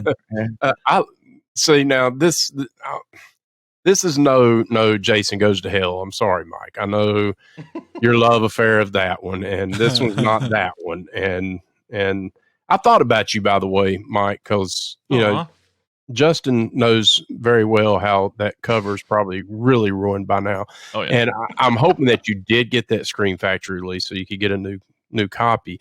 But I love this movie, man. I have a blast with it. I love Uber Jason. I love, freaking Freeze Face Smash. And I love, so good. Excellent. That's the money shot of the film. That is, dude. I mean, and Lisa Ryder, man, is the freaking Terminator. I mean, KM. Dude, KM, man, she just has so much, man. When she was playing around with the shooting of Jason, she's just like, turns her little head tilt like Michael and just goes at it. Man, I freaking loved it. But now I like cheese, and this is cheese, and I love it. And she's got nipples that clank. Is that a new T-shirt or bumper sticker you're working on? He's got nipples that clank, yo. Yeah, but no, I had a lot of fun. I mean, this one, oh my gosh, if I ranked, and we did that Friday 13th way back in the day. Remember that, guys? Oh yeah. Oh, I don't even remember where I put Jason X, but it's definitely. I'm not even gonna go there. I don't know. I don't know where it would rank in them, but yeah, I had fun with it. I like watching this one. But there again, I'm a fan of Todd Farmer, so yeah. Yeah, he wrote himself in here as a character named Dallas, clearly an inspiration from Alien. Yeah, a little bit. I read that. I finally read what actually with the David Cronenberg. His cameo was done as a favor to his former protege, Jim Isaac, who is the director of Jason X, for loaning his Canadian-based production crew to him. And in exchange, he wanted to be killed on screen by Jason. So Andy was right. He wanted to get killed, but he let his protege have his production crew, which is really cool. Very cool. That's awesome. Yeah, good movie, Mike. You got one. Yay! A couple more things I want to bring up, unless anybody else has anything to say about it. But Tad, you mentioned how like this movie leaked way ahead of time. I think part of that was on New Line Cinema because, and Jason, you mentioned Halloween costumes. I found on clearance. I remember that. On clearance. So this was obviously after Halloween. A Uber Jason child's Halloween costume, and I bought it because I'm like, what is this? Wow. Because this was at least a full year before the first trailer even came out for this movie. And here I'm holding this costume of like, what am I looking Uber at? Space Jason? What is? I didn't even know what it was. So so they obviously, I don't know if they were planning on getting this movie out way earlier or what got screwed up, but there was merchandising for this movie before people even knew it was a movie. Yeah, McFarlane made the movie Maniacs Jason X figure that came out ahead before the movie too, so we all knew what he looked like. Yep. Yeah. I think I have like the cardboard stand-up from the theater that guy gave me, which is kind of cool. Oh, very cool. The other thing, we mentioned the face smashing, ice face smashing scene, which is the best kill in the movie, if not one of the best in the whole franchise. I also really like the guy going down the corkscrew thing. That was cool. Screwed. Yeah. Of course, you had to have that joke. But I also really like that Jason and his antics on that spaceship was responsible for that whole space station blowing up. Because there had to have been thousands upon thousands of people on that space station. For body count reasons. So that gives Jason officially the highest body count of all the slashers. So suck it, Freddy. I also want to say something about that. Why is the spaceship about 3/4 of the size of the space station that it's going through? Just riddle me that, please. Yeah. The only thing that I would say watching it in the theater for the first time that I was disappointed in, because I remember that amazing trailer we just listened to. And they let the bodies hit the floor. And they The bodies hit the floor. Yeah, you could tell what time period this movie came out. Very new metal. They showed a quick shot in that trailer of the one Sarge guy, Tony, the cheap Tony Todd. Brodsky. Brodsky. In that suit, squaring off against Jason, and they're storming towards each other. They showed it really quick in the trailer that I could have sworn that it was a clip of Jason normal fighting Uber Jason. And so I was waiting for that the whole time when I saw this movie in the theater. And as soon as they introduced earlier in the movie the whole holodeck thing, I'm like, that's how they're going to do it. They're going to have Jason versus Jason. That's the only way to stop Jason, right? Is to have him fight himself. And then sadly that didn't happen. But then years later, I forget the comic book company name. There was a comic book, a 2-part miniseries comic book of Jason versus Jason X. And it was everything that I didn't want Jason versus Jason to fight to be. It's a pretty crappy comic. So. Who won? Do you remember? Jason. I remember Mad TV did a parody before this movie. It was like Jason in space, and it was like a fake trailer, and they made fun of the idea of Jason going to space. It was Apollo 13 or Apollo Friday the 13th, and it was like that's awesome of the two. And funny enough, they eventually did their own, and it was like, yeah, they've reached a level of parody. But I'll have to send you guys a link to that one. It's pretty good. Nice. I think it has Artie Lang in it. Of course. Okay, so moving on. Andy, what is our last amazing film for this evening? Amazingly bad. Our next film comes from 1985, directed by William Malone. It is called just called Creature, but it has an alternative title called The Titan Find.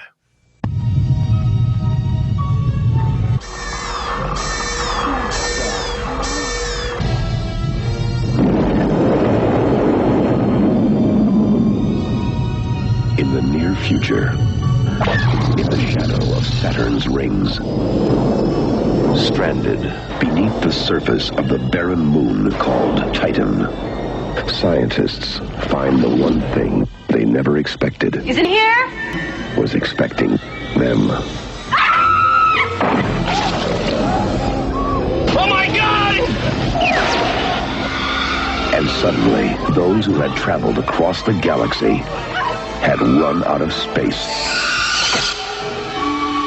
Creature. We found someone's collection of life from all over the galaxy, like a child's butterfly collection. Only some of these butterflies are not so friendly. It wants to keep us here.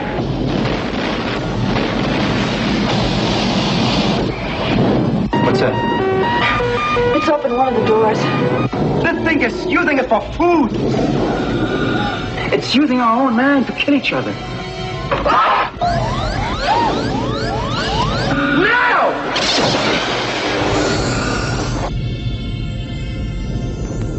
Creature. It kills to live, and it lives to kill. Oh, Jesus. Wow, that was just really brilliant. The Alien and the Thing combination ripoff that I'm about to talk about right here. Okay.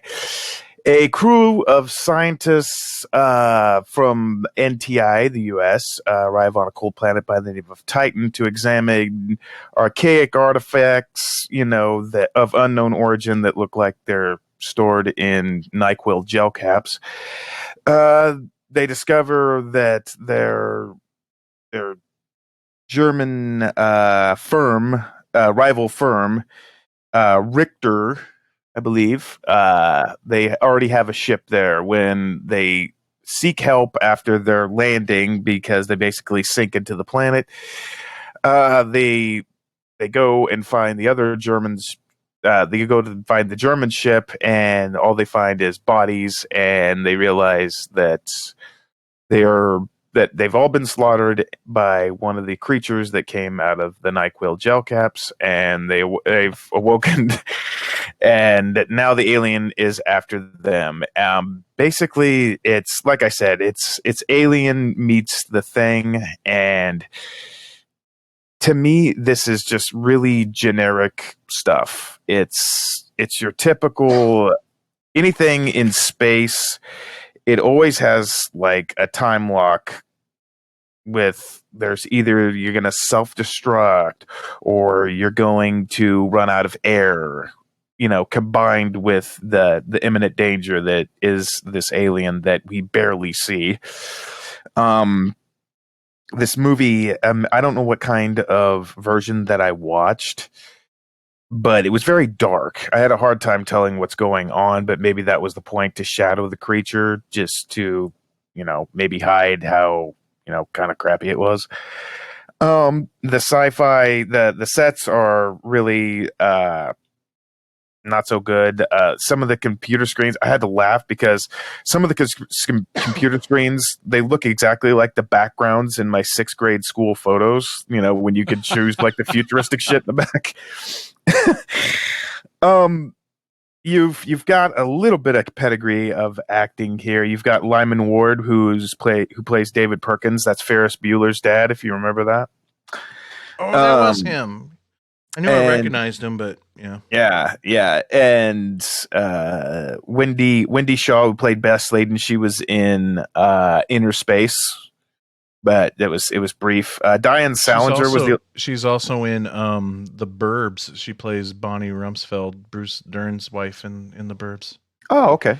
Diane Salinger, who plays Bryce, she's the deaf lady in Carnival. If you ever saw that movie, the series on HBO, she played Apollonia, not like Apollonia from Purple Rain, but just this tarot card lady. And she was also Simone in Pee-wee's Big Adventure, who, had that really tall hillbilly husband that chased after Pee-wee. The only saving grace for me in this film is Klaus Kinski, which is he's awesome in anything because he's such a little batshit crazy little shit. His eating and acting at the same time just kind of amused me. He's just a creepy little bastard, which I just love it.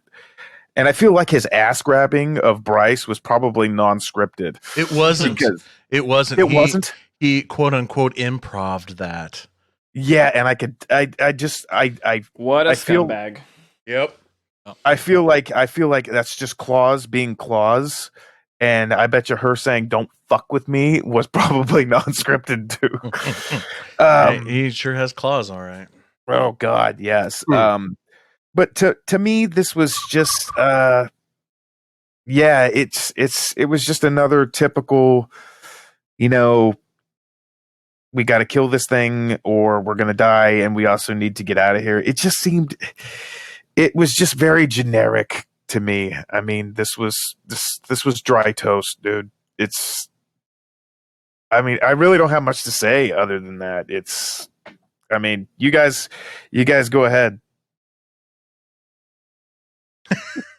Hit the crickets. Cricket noise. There it is. I agree. I don't mind. I didn't mind a fair amount of it. Like I can deal with. You're struggling to even. I know. Say I'm trying to be nice. But like the slow pace stuff is fine. I really enjoyed I can deal with the like low budget, trying to make it work. Like I was really into the opening stuff with them on the first. I can deal with that stuff, and that was all good to me. The sci-fi stuff was cool, but then I was telling Mike beforehand too. I'm like, Did I fall asleep or did I see the whole thing? I'm not even sure.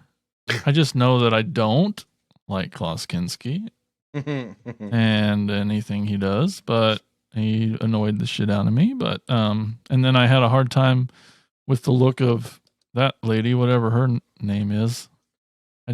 With that super. It was funny because Tina and I was just talking about her hair most of the time she was on screen with the curls up front and the whatever ponytail thing. Anyway, the one that played Bryce, yeah, Bryce.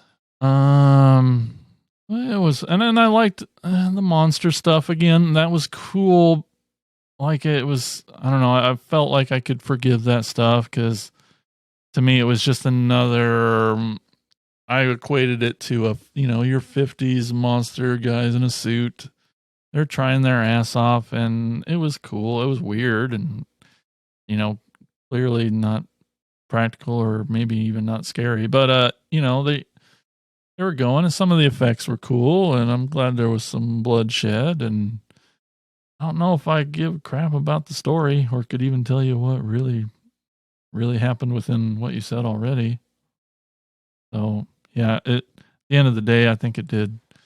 It was a little generic, but I definitely liked it a lot more than Leprechaun 4. I'll tell you that. That's me. What do you, Ed? I was watching and I'm like, hey, that's Ferris Bueller's dad, and that's about the nicest thing I could say about this. Yeah.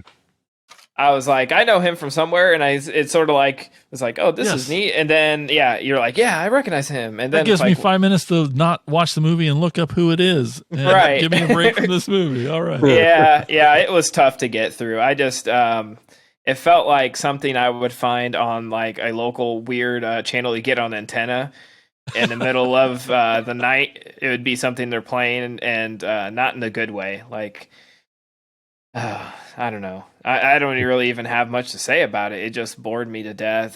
Klaus Kinski sucks. Yes. He was hateful. He was just easy to hate in this movie. Yeah. I just didn't care about any of these characters. I didn't care what was happening. I just had a hard time even focusing. I made it through. But it was a chore once again. I would rather be in space. Like, shoot me in the fucking space. Eject me into the cold void. Yes. And make me watch this. Hey, GregaMortis. Come on. I like cheesy movies. I do. I like 50s creature movies, but no, this one is fairly boring. And I mean, the ripoff of the alien look of this creature, but not in a good way. And the fact that I read that, like, they're the ones that did the effects of Aliens in '86. So it's like mind blowing. I mean, clearly, I guess that's why the one creature looks like an alien. I don't know. Now, Klaus Kinski, man, I don't know, with that zombie poor makeup looking face. I don't know what the heck that was going on. No, man, I struggled on this one too, man. There again, I think I spent most time looking at the Facebook auction again of wrestling that night as well, because there was 2 nights in a row. I just could not get into this one. I don't even know, Pearl, did you even creature that? You don't even, yeah, she's no. She's shaking her head. And she can really watch some really cheesy movies too, but no, I would much rather watch something like them or just some Harry. I don't know what to say. I don't know. It's not very good. Not very good at all. But I agree with you. I did think of Ferris Bueller's dad when I saw this. I was like, hey, Ferris Bueller. Anyone? Yeah, that scene from Ferris Bueller is this entire movie. Yeah. Anyone? Oh my God, chalkboard. No, I mean, I've seen worse. Don't get me wrong. No, this ain't we've seen Leprechaun 4, but it's bad. It's bad. It really is not good. $750,000 budget though, so we're a little bit more than Leprechaun 4, but I don't know. Yeah. You're $750,000 on 1985 money too. There you go. Mike, explain yourself. This movie was a blind spot for me. It's one that I've always wanted to see. Blinded me too. I've always wanted to see and never got around to it. From that era of Star Wars ripoff movies and Alien ripoff movies, and I've seen a lot of them, but I've never seen this one before. So I thought now would be the time. I guess there's no time for this one. It is pretty bad. I just think that the biggest problem of the movie is that it's boring and you can't follow what's going on. It's one thing to create your universe within your film, but you still have to be able to explain things within that universe to the general audience that don't know what's going on. And when 90% of the dialogue is discussing about the inner workings of the mechanics of the ship, like, I don't know what the phalange is that you guys are referring to. It's like, we need, if we reroute the phalange to the Hoffenstetter, then we'll be able to do that. I'm like, what? I don't follow any of it. I will say I did have fun with this movie, guessing which other movies they stole sound effects from. Yeah. That was a fun game you can play with this movie. I believe there was a little bit of Star Wars in there. There was a little bit of Battlestar Galactica in there. What else did I hear? Oh gosh. I heard snoring, but then I woke up. Oh shit. Yeah, Klaus Kinski is a treat.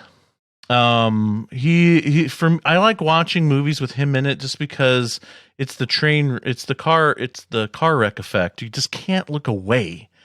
I do not understand how this man has managed to make 137 movies. Because it's not like he's some major thespian, and everything I've ever heard about him is that he's a complete psychotic dickhead. So how he ever managed to make 137 films, I mean, kudos to him on that, I guess, right? But or maybe people that hire him for movies are just in awe and captivated by what they're seeing, as I am when I watch his movies. Yeah. But yeah, it's a bummer. It's not a good movie. Well, and that's the thing, because also, like, William Malone, the director himself, has also kind of been of a blind spot for me. And the fact that he got kind of unceremoniously inducted into the Masters of Horror because he directed a couple episodes and he had gone to a lot of those Master of Horrors dinners. And I'm like, I don't even know who this guy is. And he's a master of horror, and so up until this moment, the only other movie I've seen of his is the House on Haunted Hill remake, which is great. I think he did a few Freddy's Nightmares. He did a few Freddy's Nightmare episodes. He did, I think, an Amazing Stories episode. I don't remember. I know he also did Fear.com, which I still have never seen, but I've never heard good things. And so he's a master of horror. So I'm like, I've always been curious about more of his filmography to see if that's backed up, and sadly this movie doesn't back it up. There are a couple of cool effect shots with the like whatever you want to call them, zombie astronaut alien possessed dudes. Like the one where his face is like literally melting off inside the helmet, I thought looked really cool. That was a really cool looking effect. So, but that's about it, man. Yeah. A dud. Bummer. So what I learned today on today's episode is true, that we're all just pawns in Mike's big game of he's going to make us watch shit he wants to check off his list, and we all get drugged along with it. Oy. Yeah. Thanks, pal. You're welcome. Mm-hmm. Why else have a podcast if you can't force your friends to watch movies that you've avoided for years? Tad's doing it. That's true. Greg's doing it too. Yeah. It is kind of fun, isn't it? Yeah. It is. Okay, so I guess that concludes the topic for this episode, but hold on. There's still more Attack of the Killer podcast to come. We're going to take a quick break so you can hear about our podcast network called the PFPN. So many great shows on the network, like, I don't know, some show called Land of the Creeps. Oh my God, that show's so good. Yeah! You can find GregaMortis' show and so many others at the PFPN. Oh my goodness. thepfpn.com. When we come back, it'll be segments time here on Attack of the Killer podcast. We'll be right back.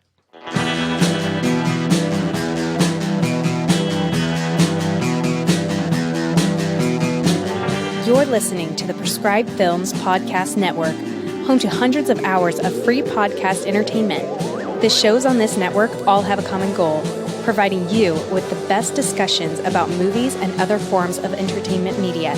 The PFPN hopes to fill your earholes with audio joy. Visit our website with links to all the other amazing shows at www.thepfpn.com. Thanks for listening.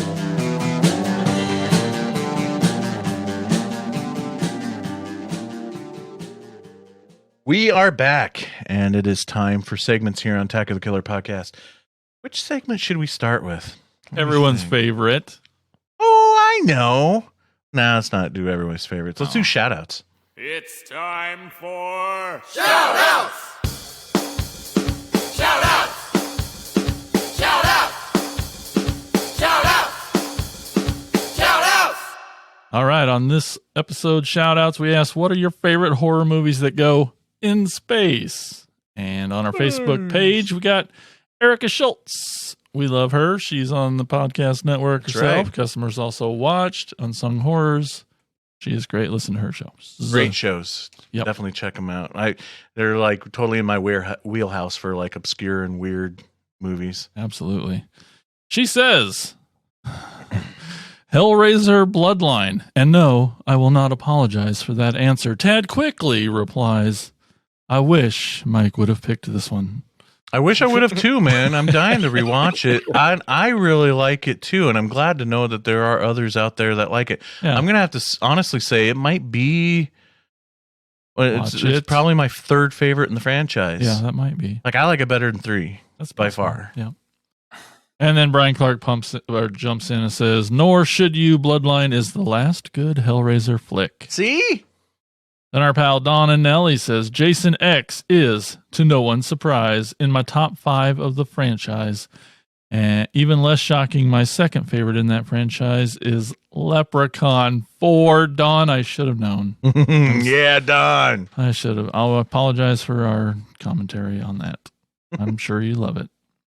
And we got Brian Clark. He's back. He says, Leprechaun, obviously. See, I knew it. I fucking knew it. We called it. We called it. Shit. All right. Then we got Attacker Peter Parker.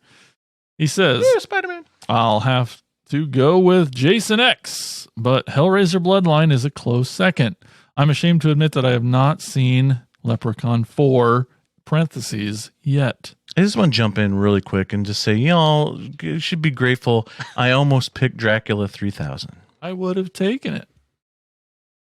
But, yeah, I don't know. I mean, if you have to watch it now, that's fine. I understand it, but get some friends over and some beers and maybe watch it that way. We got Mike Reeb, the Reebster. He says, ooh, now this is fun. That's quoting Mike in his voice. He says, Jason X, obviously. Planet of Vampires. Yeah. See, someone else has seen it. And then the movie with the coolest theme song ever, The Green Slime. I love The Green Slime. That almost was my pole position. How does that go? Green Slime. That's right. Also, not so obviously, Alien Resurrection is way underrated. Hey, Mike, if you're listening right now, vote for Planet of the Vampires on our pole position. Great. Mike's like, now I have to start a Twitter. Great. Then we got, Brian Clark's back. He says, oh, how did I forget Critters?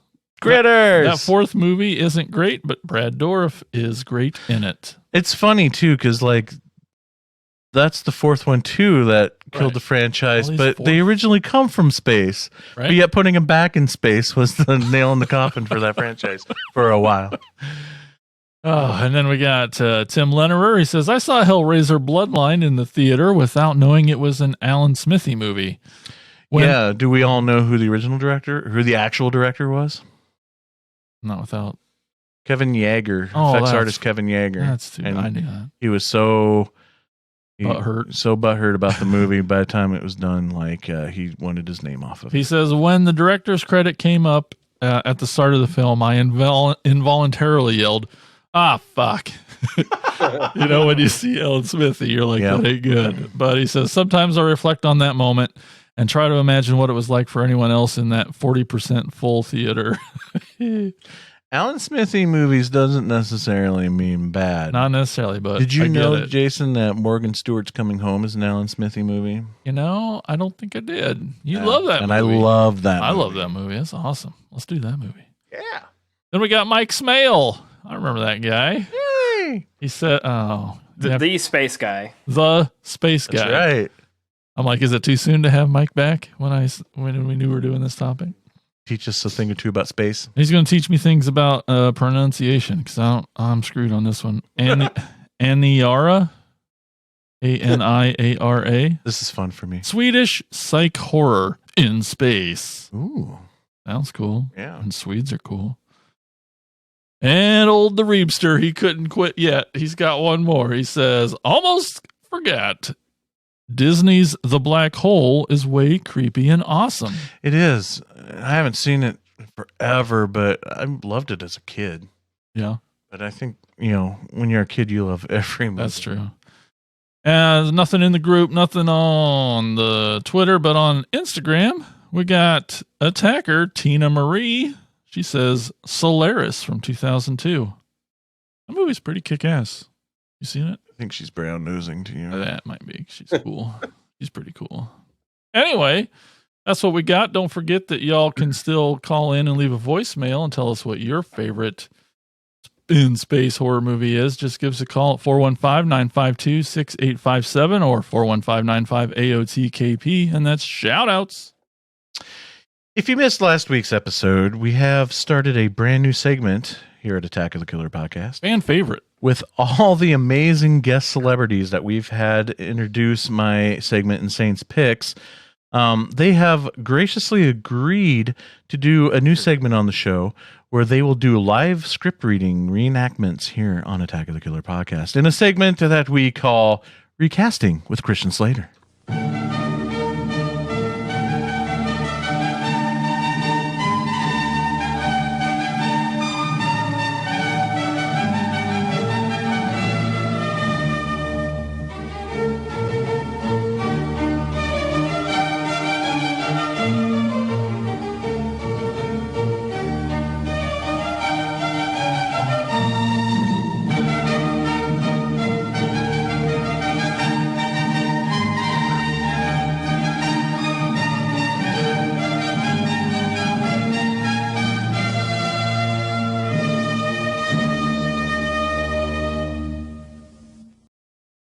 Greetings and salutations, and welcome to another episode of Recasting with Christian Slater.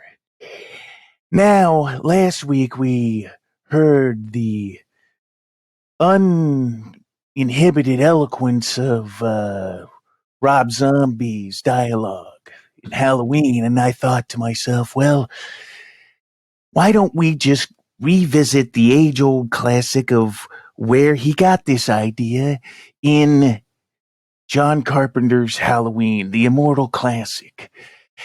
I've got 4 thespians today that are going to blow your mind. Let's introduce them. We're going to have a small scene with Loomis out in front of the street in Michael Myers' house at 45 Lampkin Lane. Here are our actors. Playing the role of the great Dr. Loomis is rock's greatest Prince of Darkness, Ozzy Osbourne. Thank you so much. It's an honor to be here to resort this classic. And I just want to say right now, while I've got this on, that Jack, you are my favorite actor. Mr. Nicholson, I think you're great. Actually, Ozzy, I'm Christian Slater. Right on, Jackie boy, right on. Moving on. Playing the role of Sheriff Brackett. You may have seen him in such films as DC Cab and Silver Bullet. Gary Busey, everyone. I am so happy to be here right now, sitting next to Ozzy Osbourne and this weird man in this purple cloak. I don't even know who the hell he is, but I tell you what, I have seen him in a dream. I have seen him in a dream, and I woke up wet. That's all I'm saying. Jesus Christ. Okay. Next, playing the role of a young boy by the name of Keith. You saw him here last week. He's straight from Snake Mountain in Eternia. Our good friend Skeletor. Yes. Hopefully I get to play someone evil. Why is this man touching me? Jesus Christ. Let's just get this going. I'll be playing the name of by a kid named Richie. The scene starts. Angle on Loomis. He watches the young boy walk toward the house, unsure whether he should interfere or just watch. Lonnie makes it to the front porch and tentatively steps up to the door. He glances back to his friends in the street. Loomis's point of view moves to the street. Chicken? Go on, Lonnie. Then Loomis's point of view moves back to Lonnie at the front door. The boy turns to open the door. He's scared out of his mind. Loomis quietly stands up behind the hedge. Lonnie! Loomis's point of view, old house. Lonnie spins around and stares in horror at the talking hedge. Get your ass away from there. Moving like the wind, Lonnie barrels off the porch and races back to his friends. The three boys hurtle off down the dark street in utter terror. He watches them race away, smiling to himself. Suddenly, two hands enter frame and grab Loomis's shoulders. Loomis jumps and spins around. Standing there is Brackett. Jesus! Are you all right? Sure. Nothing's going on. Just kids playing pranks, trick-or-treating, parking, and getting high.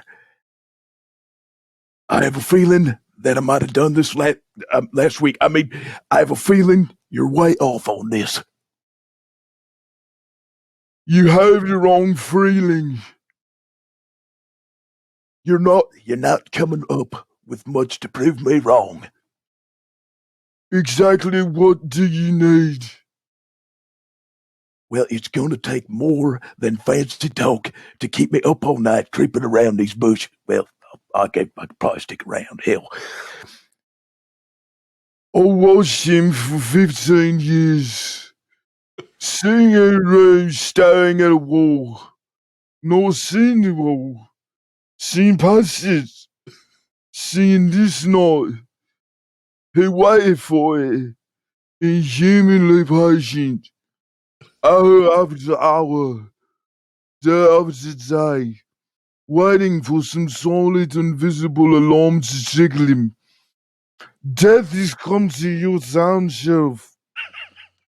You can ignore it, or you can help me stop it.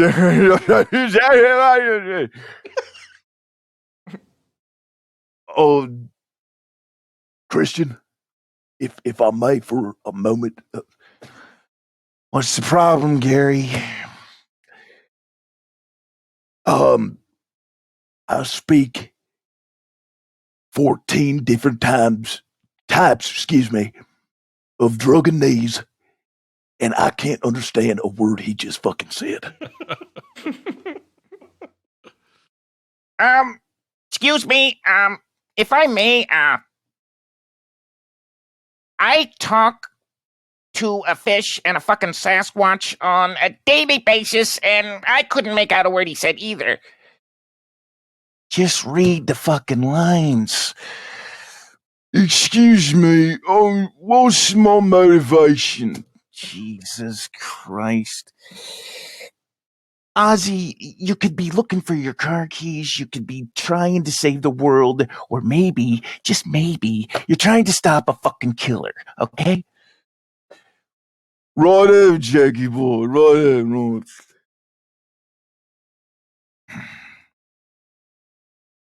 More fancy talk.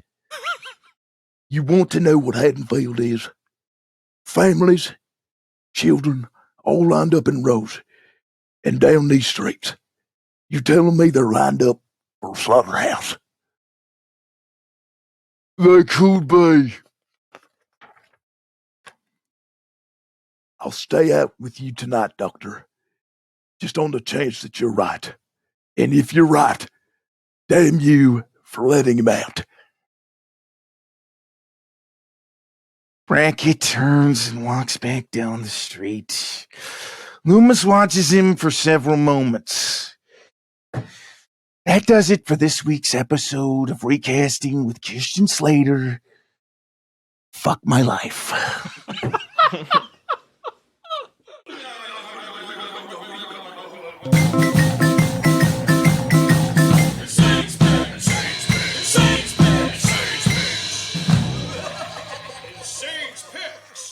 Hey everybody, Insane Mike here. It's time for everybody's favorite segment, Insane's Picks. Gonna continue on with our Insane's Picks Hall of Fame. It'd be great maybe if you guys out there in podcast land, the attackers, what have you, let me know what you were thinking of the Insane's Picks Hall of Fame. I'm starting to feel like I need to get back to doing movies, but I've just barely scraped the tip of the iceberg of people who I feel should be part of the Insane's Picks Hall of Fame. I haven't even got to some of the bigger names yet. So let me know if you're digging this, and I can keep going, or I can get back to actually insane pick movies. But for this Hall of Famer, we're going to go with J.R. Bookwalter. J.R. Bookwalter got his start as a regional filmmaker in Akron, Ohio. He was born August 16th, 1966.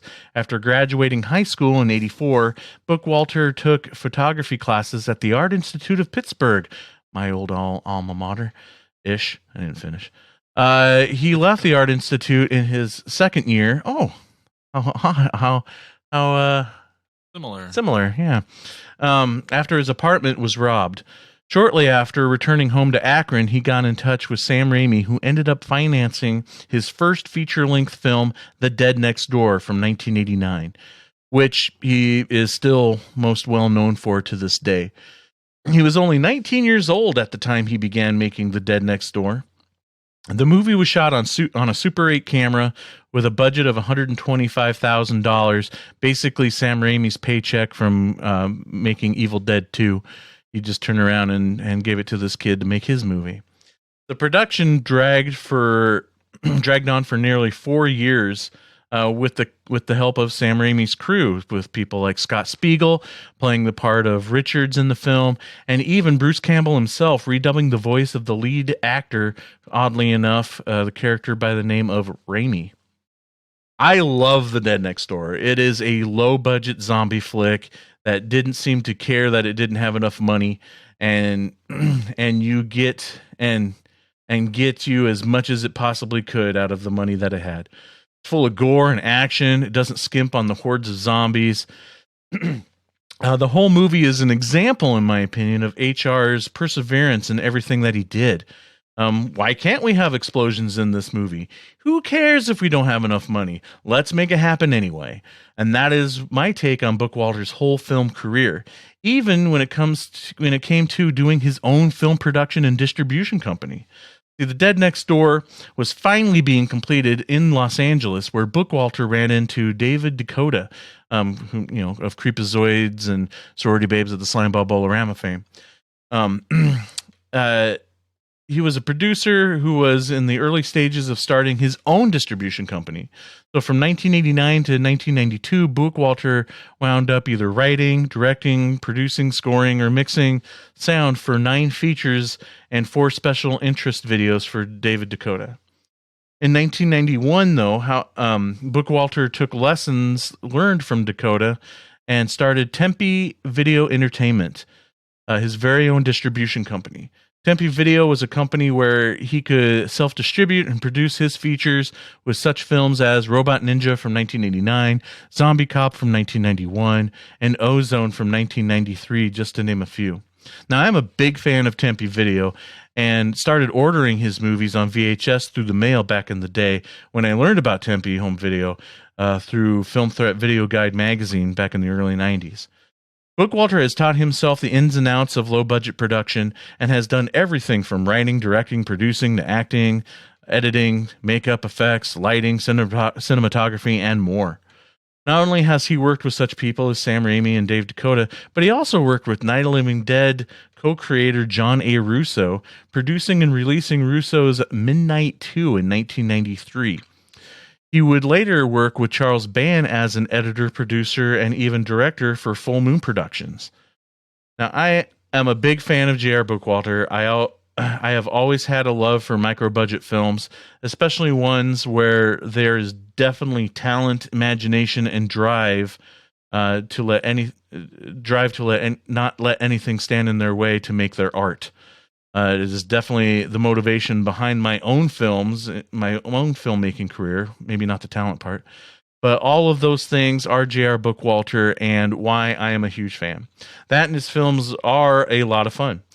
So this inductee to Insane's Picks Hall of Fame in this episode is J.R. Bookwalter. And thus concludes this episode of Attack of the Killer podcast. Thank you all for joining us on this journey throughout the universe. Speaking of out of this world, a special thanks to our guest, GregaMortis. Woo, woo, woo, woo. What's up? Thanks for coming. Now, where can people get more of GregaMortis? Oh my God. If you want more, landofthecreeps.blogspot.com, of course, is on here on the network. You can definitely click on there and check us out. Like I said, we're on episode 240 and just chugging it along. We will have our top 10 coming out 243, 44, 45-ish, something around in there. We're still cramming to get them all in. Well, not all, but at least most. But you can follow us over at Facebook, Twitter, Instagram, all those good places, Letterboxd, GregaMortis, just look it up. Yeah.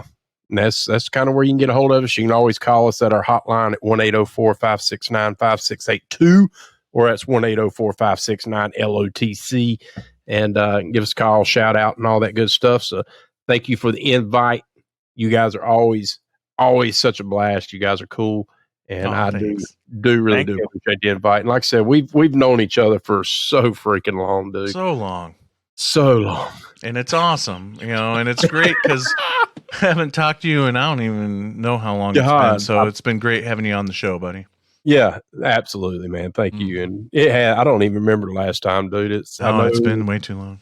Way too long.